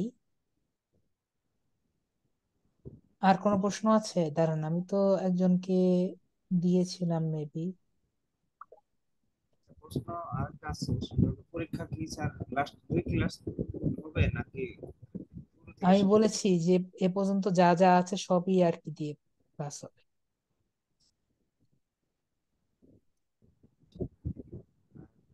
তো পরীক্ষাটার মধ্যে 2-1 দিন গ্যাপ দিলে ভালো হতো স্যার, আজকে ওইটা তো থেকে। আমি আপনাদের জন্য তো এতটুকু সুযোগ করে দিলাম। জি, জি, জি, ভালো হয়েছে স্যার। না, আমি আপনার জন্য এই যে দিয়ে দিয়েছে, তো একজন দিয়ে দিয়েছে, অফিসের নাম্বার দিয়ে দিয়েছে। অফিসের নাম্বার একজন দিয়ে দিয়েছে, ওই অফিসের নাম্বারে কল দিয়ে দেখেন। ঠিক আছে, কমেন্টে, আচ্ছা এই যে লাস্ট কমেন্ট কমেন্টে আছে। আছে। জি। ওকে। জি, স্যার। ঠিক আছে স্যার, ধন্যবাদ। ওকে ওকে ওকে। ওই যে একজন দিয়ে দিয়েছে 01896, ঠিক আছে থাক, আমি নাই বলি। যারা ক্লাসে আছে তারা উপকৃত। আহমেদ সৌরভ,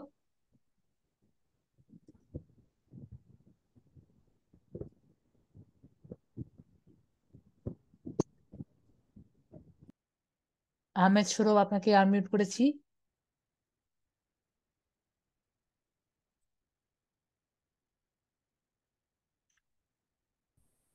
হ্যালো, আসসালামু আলাইকুম ও, ওয়ালাইকুম আসসালাম। স্যার। এক্সামের মধ্যে আর একটু গ্যাপ দিলে ভালো হতো না? আপনাদের ক্লাস হওয়ার কথা যে ইয়ে নিয়ে আগামী ক্লাসে নেওয়ার কথা, আপনাদের এসিও ক্লাসের পরে সাথে সাথেই নেওয়ার কথা। এটা আর কি আমার নির্দেশনা। আমি তারপর আপনাদের জন্য এটুকু আচ্ছা, আর কি ঠিক আছে। করতে পারছি, মানে একদিন আর কি কম বেশি করে দিলাম। উম, আচ্ছা, আর জি, আজকে আচ্ছা, ক্লাস বুঝতে ধন্যবাদ। পেরেছেন? আজকে ক্লাস বুঝতে পেরেছেন? হ্যাঁ, আজকে ক্লাস বুঝতে পারছি। আমি আর কি ওই নাসরিন আক্তার আইডিটা আছে না, ওইটা দিয়েও ক্লাসে জয়েন আছি, আবার এই যে আহমেদ সৌরভ এটা দিয়েও আর কি জয়েন আছি। ওকে। মানে আমার আইডিটা আর কি নাসরিন আক্তার যেটা, এটা আর কি একটু প্রবলেম হয়েছিল তো। না, আজকে যদি অ্যাটেন্ড না থাকি, পরবর্তীতে যদি এক্সাম না দিতে পারি, এই কারণে আর কি। এক্সামটা দিয়েন, এগুলা এটা নিয়ে সমস্যা নেই, আপনি এক্সামটা দেন, ঠিক আছে? আর এমনি আজকে ক্লাসে যেগুলা বলা হয়েছে, দেখানো হয়েছে, এগুলোর মধ্যে থেকে তো থাকবে এক্সামে, না? এই আর পর্যন্ত যা যা আছে এগুলাই থাকবে, এবং গত ক্লাসের ক্লাস এবং আজকের ক্লাস থেকে বেশি থাকবে। আচ্ছা স্যার, সব কি প্র্যাকটিক্যাল থাকবো নাকি না না, লিখিত? আপনার এমসিকিউ থাকবে, এবং হ্যাঁ, এক ওয়ার্ডের এক সেন্টেন্সে লেখার মতো। যেমন ধরেন, বললাম না সার্চ ইঞ্জিন অপটিমাইজেশন কাকে বলে, হ্যাঁ, হ্যাঁ। এরকম আর কি এক লাইনে বা কয় ভাগ, ভাগগুলা লেখো, এরকম। এরকম হলে সহজ হইব। জি, মানে এমনিতে আমি ক্লাসগুলোতে অনেক পিছিয়ে আছি, প্র্যাকটিক্যাল হলে কিন্তু পারবো না। প্র্যাকটিক্যাল নেই কিছু। আর যদি মানে রাইটিং বা এমসিকিউ মতো হয় তাহলে আর কি পারবো। জি জি। আচ্ছা, ধন্যবাদ। ওকে। হুম, ওই হ্যাঁ, নাসরিন আক্তার বলুন। জি। হ্যালো, আসসালামু আলাইকুম। না ম্যাডাম, আমার কোনো সমস্যা নেই। ওকে ওকে ওকে। ওকে। হ্যাঁ, আনিসুর রহমান বলেন।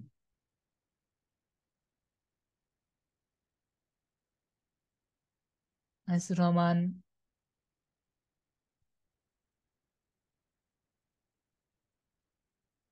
রফিকুল।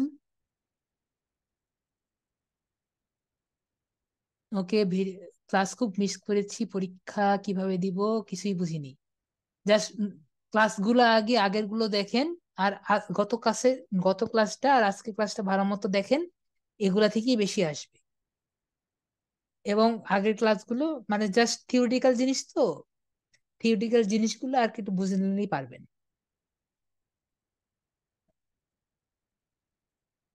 রফিকুল নেই। আলামিন হোসেন। জি, আসসালামু আলাইকুম। জি, ওয়ালাইকুম আসসালাম, বলেন। আমি আসলে ওই যে 8-9 মনে হয় ক্লাস পাইছিলাম না, ওই সময় একটু ঝামেলাতে ছিলাম, বাড়িতে গেছিলাম, নেট সমস্যা ছিল বৃষ্টি বাদলে। জি, আপনি এখানে তারপর যাই হোক, ঢুকে দেখলেই পাবেন, ভিতরে আছে। হ্যাঁ।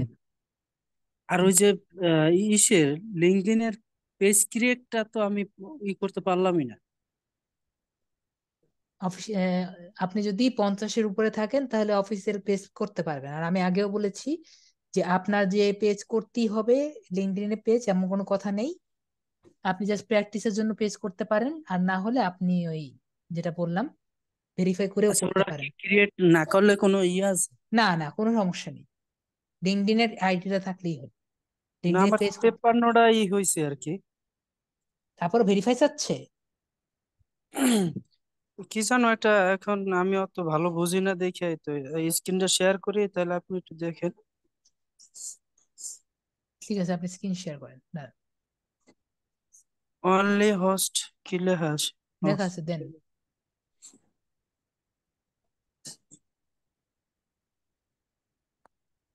আপনি ইসে যান, গুগলে যান। হ্যাঁ, গুগল গুগলে ক্রোম যাইতে। গুগল ক্রোম গুগল ক্রোম থেকে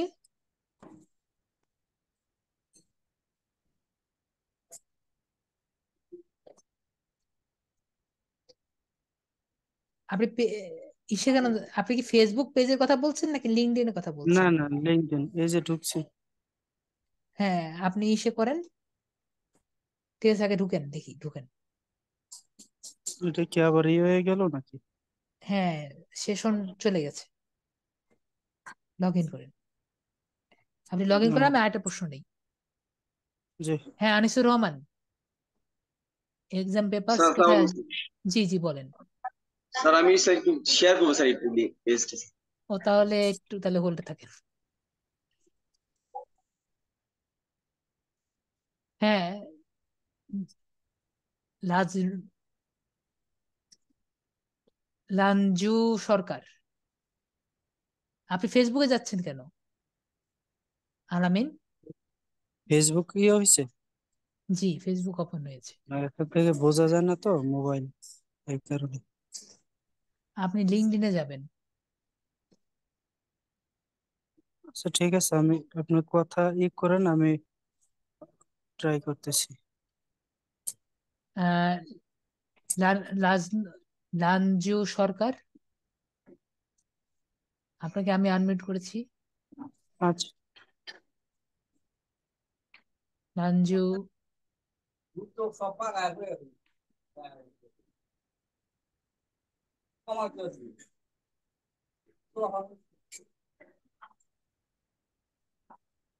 লাঞ্জু, আর যেটা বলো, রাফিয়া বেগম, আপনি যে বললেন যে এক্সাম পেপার কোথায় পাবো, আমি একটা গুগল শিটস দিব, গুগল শিটস দিয়ে আপনি করতে পারবেন। গুগল শিটসে ক্লিক করবেন, আপনার রোল নাম্বার বা স্টুডেন্ট আইডি দিবেন, তাহলেই হয়ে যাবে। জি, আপনি বিদায় নিয়ে নেন, বেলাল হাসান।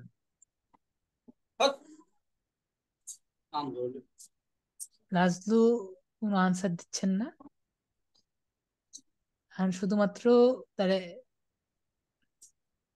লাঞ্জু ছাড়া আমার আপাতত সবারই কোশ্চেন নিয়ে নিয়েছি, আর আনিসুর রহমান। জি, আপনি এটাকে আগে ডেস্কটপ মোডে যান।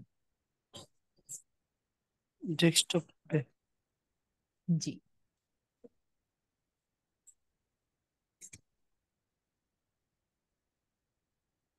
নেটটা একটু স্লো কাজ করে, জি বুঝতে পেরেছি। এয়ারটেল দিয়ে তো। হ্যাঁ, এই যে আমার কানেক্ট হয়েছে 57। হ্যাঁ, আপনি এখন ওইখানে ওই যে ওই উপরেরটায় যান, উপরেরটা থেকে নতুন পেজ ক্রিয়েট করেন। কোন পাশে? বাম, এই ডান পাশে? ওই যে আপনি দেখেন না কিভাবে পেজ ক্রিয়েট করছি, ওই উপরের দিকে আপনার নামে, আপনার প্রোফাইলের পাশেরটায়। ও,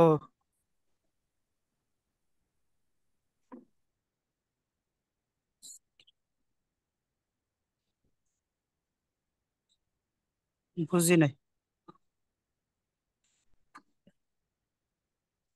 আর আপনাকে আর দেখাবো। এই লেখাগুলো আজকে আসছে? এইগুলা না, আপনি উপরে যান, ওই পাশে যান, উপর দিকে যান, উপর দিকে যান, বড় করেন, বড় করেন, বড় করেন। হ্যাঁ, উপরের দিকে যান, ফর বিজনেস লেখা আছে না, ওখানে ক্লিক করেন। হ্যাঁ আছে। এখানে কি ক্রিয়েট, লেখা আছে? Create company page. হ্যাঁ, ক্লিক করেন।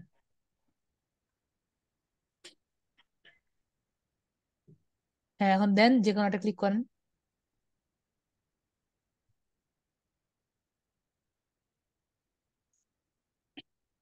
আসলেই তো। ঠিক আছে। হ্যাঁ, ওকে, আপনার প্রবলেম সলভ হয়ে গেছে, ঠিক আছে। এ তো এখানে ইয়ে হয় নাই তো। আরে বাবা, কি- আপনি আপনি এগুলো ফিল আপ করলেই হবে না? জি, আপনি ক্লাসটা দেখবেন, ক্লাসটা দেখে ফিল আপ করেন, ঠিক আছে, না হলে পরে এরপরে দেখবেন। জি, এই যে চয়েস ফাইল চায় না, ওইটাই দিতে পারতেছি না, ওইটা করা হয় না। ঠিক আছে, আপনি চুজ আর ফাইলে যান, চুজ ফাইলে যান। এখান থেকে আপনি ছবি চয়েস করে দিবেন। আপনি তো ফাইলটা বানাবেন, ইয়ে থেকে হুম, বানাবেন না, ক্যানভা থেকে বানান আগে। এই বানানোটাই তো হয় না। তো ক্যানভা থেকে আপনার ক্লাসগুলো দেখতে হবে কিভাবে বানিয়েছি, ঠিক আছে, আপনি ক্লাসটা দেখেন। ওকে, ঠিক আছে, ওকে, তো আপনার পিসি আনসার দিয়ে পেয়েছেন। শুরু করা। হ্যাঁ, হ্যাঁ, ঠিক আছে। ওকে।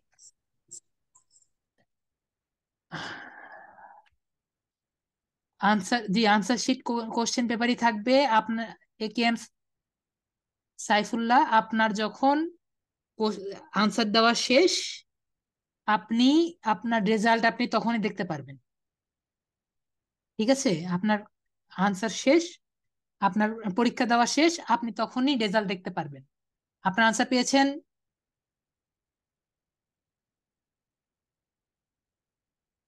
নান্তু সরকার, আমি আপনাকে আনমিউট করেছি।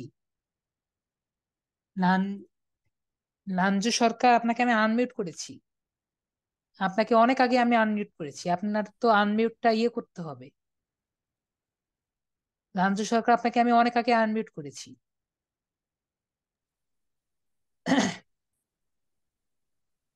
হ্যাঁ, আনমিউট হয়েছে আপনারটা, কথা বলেন।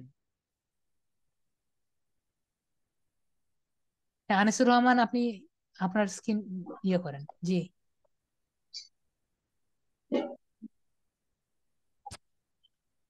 স্যার এটা হচ্ছে আমার পেজ, হ্যাঁ, হ্যাঁ, কিন্তু পেজটা অন করলে এই প্রবলেমটা হয় সবসময়, এটাই হলো, মানে হ্যাং হয়ে যায়, তাহলে ওয়েট এক্সিট এই জিনিসটা চাই স্যার, কারণটা কি স্যার? ওয়েবসাইটের সমস্যা বা পিসির সমস্যা, এটা স্যার? ও এটাই আচ্ছা আমি আচ্ছা। বুঝি, এছাড়া আর কিছু বুঝি না। আপনি সিপিইউ জেড দিয়ে দেখেন তো। আর একটা কাজ করেন, আপনার যে তো একটা এখন কাজ আবার ঠিক করেন আছে স্যার, এখন আবার ঠিক আছে। একটা কাজ করেন, দাঁড়ান আমি দেখি কন্ট্রোলটা নিয়ে নিয়ে আগে।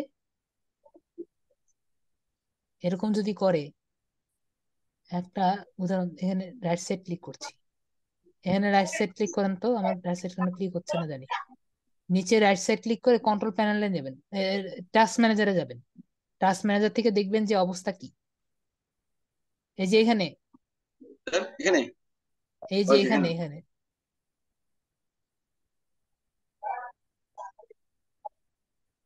এখানে গিয়ে দেখবেন পারফরমেন্স ট্যাবে যে কি অবস্থা। আচ্ছা।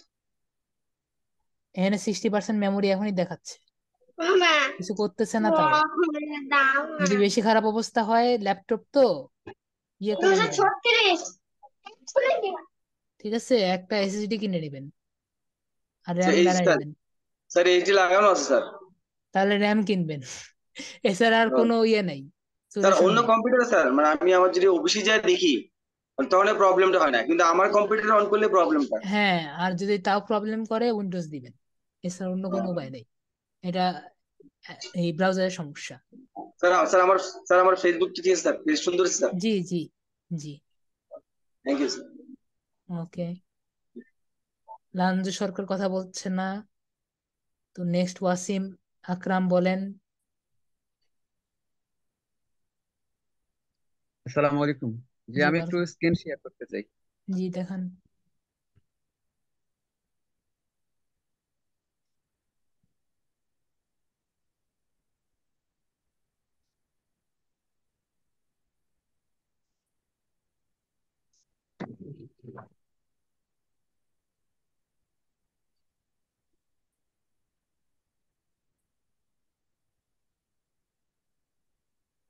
আপনারটা কনফার্ম লিঙ্ক করেন নাই, কনফার্মেশন দেন নাই।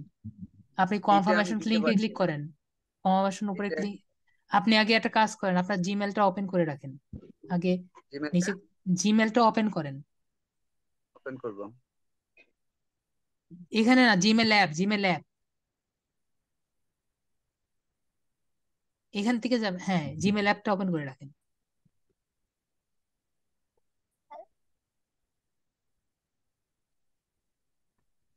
ওকে, এখন আবার ওইদিকে ঢুকেন। এই যে রাইট সাইডে ক্লিক করে, ওই যে থ্রি ডটস আছে না, বার্গারের মতো, উল্টা বার্গার, ওই যে নিচে, নিচের দিকে দেখেন, নিচে নিচে তিনটা বার্গার উল্টা হয়ে আছে, এটা বার্গার। তিনটা দাগ।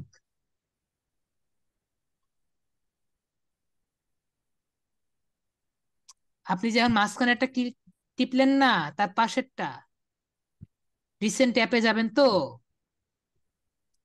আপনি নিজের হাতের কাছে আসেন, রিসেন্ট অ্যাপসে যাবেন, তো কি করবেন? আপনার নিচের দিকে আপনার হাতটা নিচের দিকে নেন। নিচের দিকে নিলে দেখবেন যে মাঝখানে গোলটার পাশে তিনটা দাগ আছে, ডান সাইডে। ডান সাইডে। গোলটা টিপলেন না? হ্যাঁ, গোলটা নিচে, গোলটার পাশেরটা, এটা তো ব্যাক চিহ্ন, ব্যাকের পাশেরটা, ব্যাকের পাশেরটা। ব্যাক তো এখন ক্লিক করছেন, এখানে না। আপনি ব্যাক এখন ক্লিক করলেন না, একটু আগে তো ব্যাক ক্লিক করলেন, ব্যাক বাটন। ব্যাক হ্যাঁ, বাটনের পাশেরটা কি গোল বাটন না? সার্কেল না? স্যারকে এখানে আমি ফোন থেকে তো বুঝতে পারছি না তো। আরে বাবা, আপনার নিচের যে মোবাইলের আপনি দেখেন, আপনি এখন ব্যাক বাটনে ক্লিক করছেন না? হ্যাঁ। তার ও হ্যাঁ, পাশেরটা কি তারপর গোল? তার পাশে এটা হ্যাঁ তিনটা তার পাশে এটা তিনটা সার্কেল বাটন আছে না? হ্যাঁ। আমি এটা ক্লিক করতে বলছি। ও এখন প্রথমে আচ্ছা। গুগলে যান, গুগল থেকে লিঙ্কডইনে যাবেন। আগে গুগলে যান, আগে জিমেলে যান, তারপর লিঙ্কডইনে যাবেন। হ্যাঁ, এখন থেকে ওই যে কনফার্মেশন লিঙ্কে যাবেন, ব্যাক করেন, ব্যাকে টিপেন, ব্যাকে টিপেন।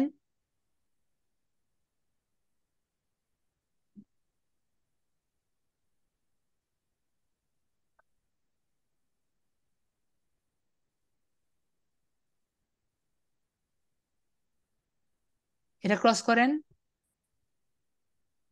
ক্রস করেন, বড় করে ওই যে ডান দিকে যান, উপরে বড় করে ডান দিকে যান, দেখেন ওইখানে কনফার্ম লিঙ্ক দেওয়া লেখা আছে। উপরে ডান দিকে বড় করে ডান দিকে যান, বাম দিকে যান, ওই দেখেন কনফার্মেশন লিঙ্ক লেখা আছে না, ওখানে ক্লিক করেন।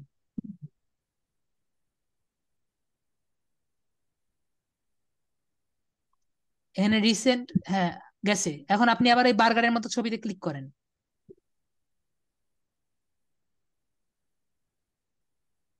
বার্গার, বার্গার মাঝখানেরটা ছিল না, বার্গারই বলছি, তিনটা দাগ। হ্যাঁ, জিমেলে যান,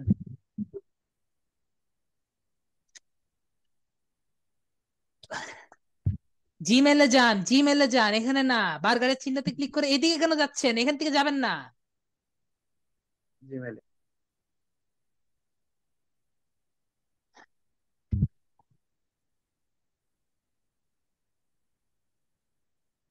হ্যাঁ, ইয়ে করেন, রিফ্রেশ করেন। এটাই ছিল মেল, কি এটাই ছিল? জি জি। ও মেলটা একটু ইয়ে আছে, মেলটা এটা ছিল না। ওই যে যে উপরে আছে, উপরেরটা দেখেন, উপরেরটা ক্লিক করেন। হ্যাঁ, এটা ক্লিক করেন, এই বড় লিঙ্কটা ক্লিক করেন, বড় লিঙ্কটা ক্লিক করেন, নীল কালার। হ্যাঁ, সাইন ইন, পাসওয়ার্ড দেন।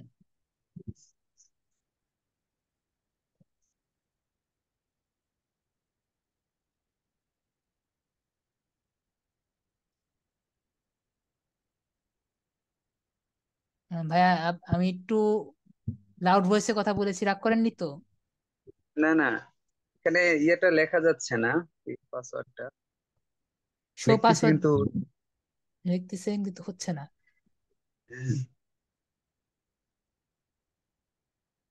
আপনি এই যে পাসওয়ার্ডে ক্লিক করেন, পাসওয়ার্ডের দিকে একটা ক্লিক করেন। পাসওয়ার্ডে ক্লিক করলাম। হ্যাঁ, এখন লেখেন।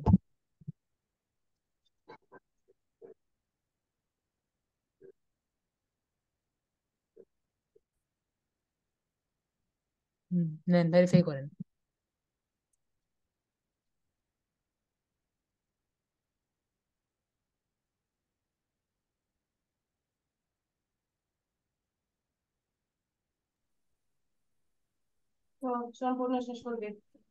হ্যাঁ, এখন এই যে লিঙ্কডইনে ক্লিক করেন, লিঙ্কডইন আছে না উপরে? হ্যাঁ, ওকে, গেল। আপনারা যে এখন ওই বার্গারের মতো ছবিতে ক্লিক করেন, নিচে বার্গার। আপনার এই ব্রাউজারে যান, যেখানে আর কি গেছিলেন, গুগল ক্রোম,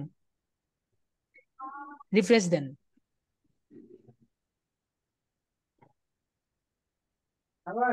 হ্যাঁ, ওখানে আবার ক্লিক করেন। ব্যাংকিং ইউজার এখানে।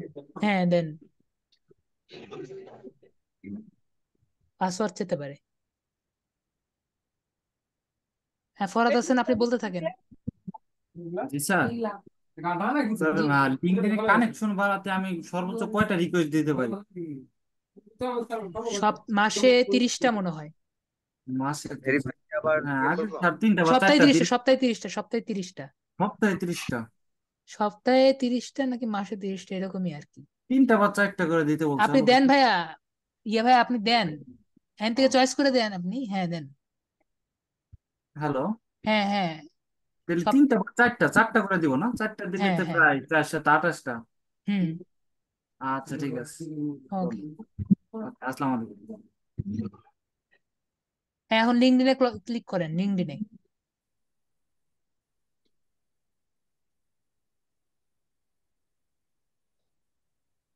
তো ওয়াসিম আকরাম ভাইয়া, আশা করি আপনার প্রবলেম সলভ হয়ে গেছে।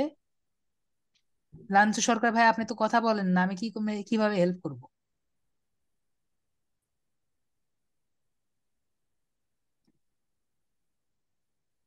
ওকে, ওয়াসিম আকরাম ভাইয়া, আপনি খুশি? জি জি, থ্যাংক ইউ স্যার। হুম। রফিকুল ভাইয়া, আপনাকে আনমিউট করেছি। সালামু আলাইকুম রহমতুল্লাহ। ওয়ালাইকুম আসসালাম। স্যার, আমাদের পরীক্ষা তাহলে টোটাল কয়টা হবে? আমার জানা মতে একটা হওয়ার কথা, আরেকটা হতেও পারে, নাও হতে পারে, লাস্টের দিকে হ্যাঁ, দেখা লাগবে। এটাই লাস্ট পরীক্ষা না?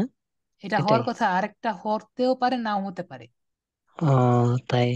তাহলে আমাদের কোর্স মোট আর কয়টা ক্লাস হবে? 15টা, 10টা থেকে 15টা আরো বাকি আছে, অর্ধেকে ও, আসছে। আর বাকি আছে 15টা। হ্যাঁ, ও লাস্টে পরীক্ষা হবে তাহলে ওই যে 15টার মধ্যে। ধরে তো বললাম, হতেও পারে নাও হতে পারে, দেখতে হবে, কিন্তু এটা আর কি একটা মোটামুটি মেন ধরে রাখেন, পরেরটা পরে। ও, তাই না? আচ্ছা ঠিক আছে। ওকে, আসসালামু আলাইকুম। ওয়ালাইকুম ঠিক আছে। আসসালাম। পরীক্ষা তাহলে শনিবার শনিবার এই সময়ে, মানে নাকি যদি শনিবার হোক বা কালকে হোক, যেদিনই হোক, আপনারা নিজেরাই ভোট দিচ্ছেন, নিজেরাই জি। দেন। আপনাদের এতটুকু আমি আমার তরফ পক্ষ থেকে যতটুকু করা যায় আমি করার চেষ্টা করি। স্যার, স্যার, শনিবার হলে কি শুক্রবার একটু আমরা একটু মানে নানা ব্যস্ততা থাকে, শুক্রবার একটু দেখলাম, মানে অনেকগুলো ক্লাস তো দেখলে ভালো হইতো আর কি, প্রিপারেশন একটু ঠিক নিতে আছে, পারতাম অন্তত জানার জন্য প্রিপারেশন। ঠিক আছে, ঠিক আছে। কারণ না জানি না শুধু পরীক্ষা পাশ করলেও তো সমস্যা, ওই সার্টিফিকেট কি হবে যদি না জানি। এই জন্য ওকে, জানাকে মূল্যায়ন করার জন্য শুক্রবার মানে ক্লাস করলাম, দেখতে পারলাম, মানে আমিও মানে শিক্ষকতা করি তো ওই সময় পাই না আর কি ক্লাসটা দেখার জন্য ঠিক সময় মতো। আছে, ঠিক আছে। তো ঠিক আছে, কথা একটু হলো যে ওই যেটা হলো আপনাদের শনিবার শনিবার হলে ভালো আর কি, শুক্রবার আপনাদের একটু ক্লাস দেখলাম। টাইমে সেদিন কিন্তু আর পরীক্ষা হবে, ক্লাস হবে না। জি জি জি। ঠিক আছে, সেদিন আমি সেই টাইমে দিয়ে দিব। আর আপনারা যেহেতু অনেকেই বলছেন একদিন থাকবে, লিঙ্ক একদিন থাকবে। হ্যাঁ, মানে ওকে, শুক্রবার একটুই হইলো, আমরা একটু দেখলাম ক্লাস তুলে, ভালো হইলো আর ওকে, কি। আর সময় হয় না আর কি, ব্যস্ততা থাকি তো, সবাই কর্মজীবন আর কি, এই জন্য তো নাইট ডিউটি করতেছে আর কি। ঠিক আছে, ওকে, ওকে, ধন্যবাদ। তাহলে আসসালামু আলাইকুম। হ্যাঁ, লাঞ্জু সরকারকে অনেকবার বললাম, উনি তো কোনো কথা বলছেন না। তাহলে সবাই ভালো থাকেন, সবাইকে জন্মাষ্টমীর শুভেচ্ছা দিয়ে আমি তাহলে আজকে ক্লাস শেষ করছি। আসসালামু আলাইকুম, আদাব, সবাই ভালো থাকবেন।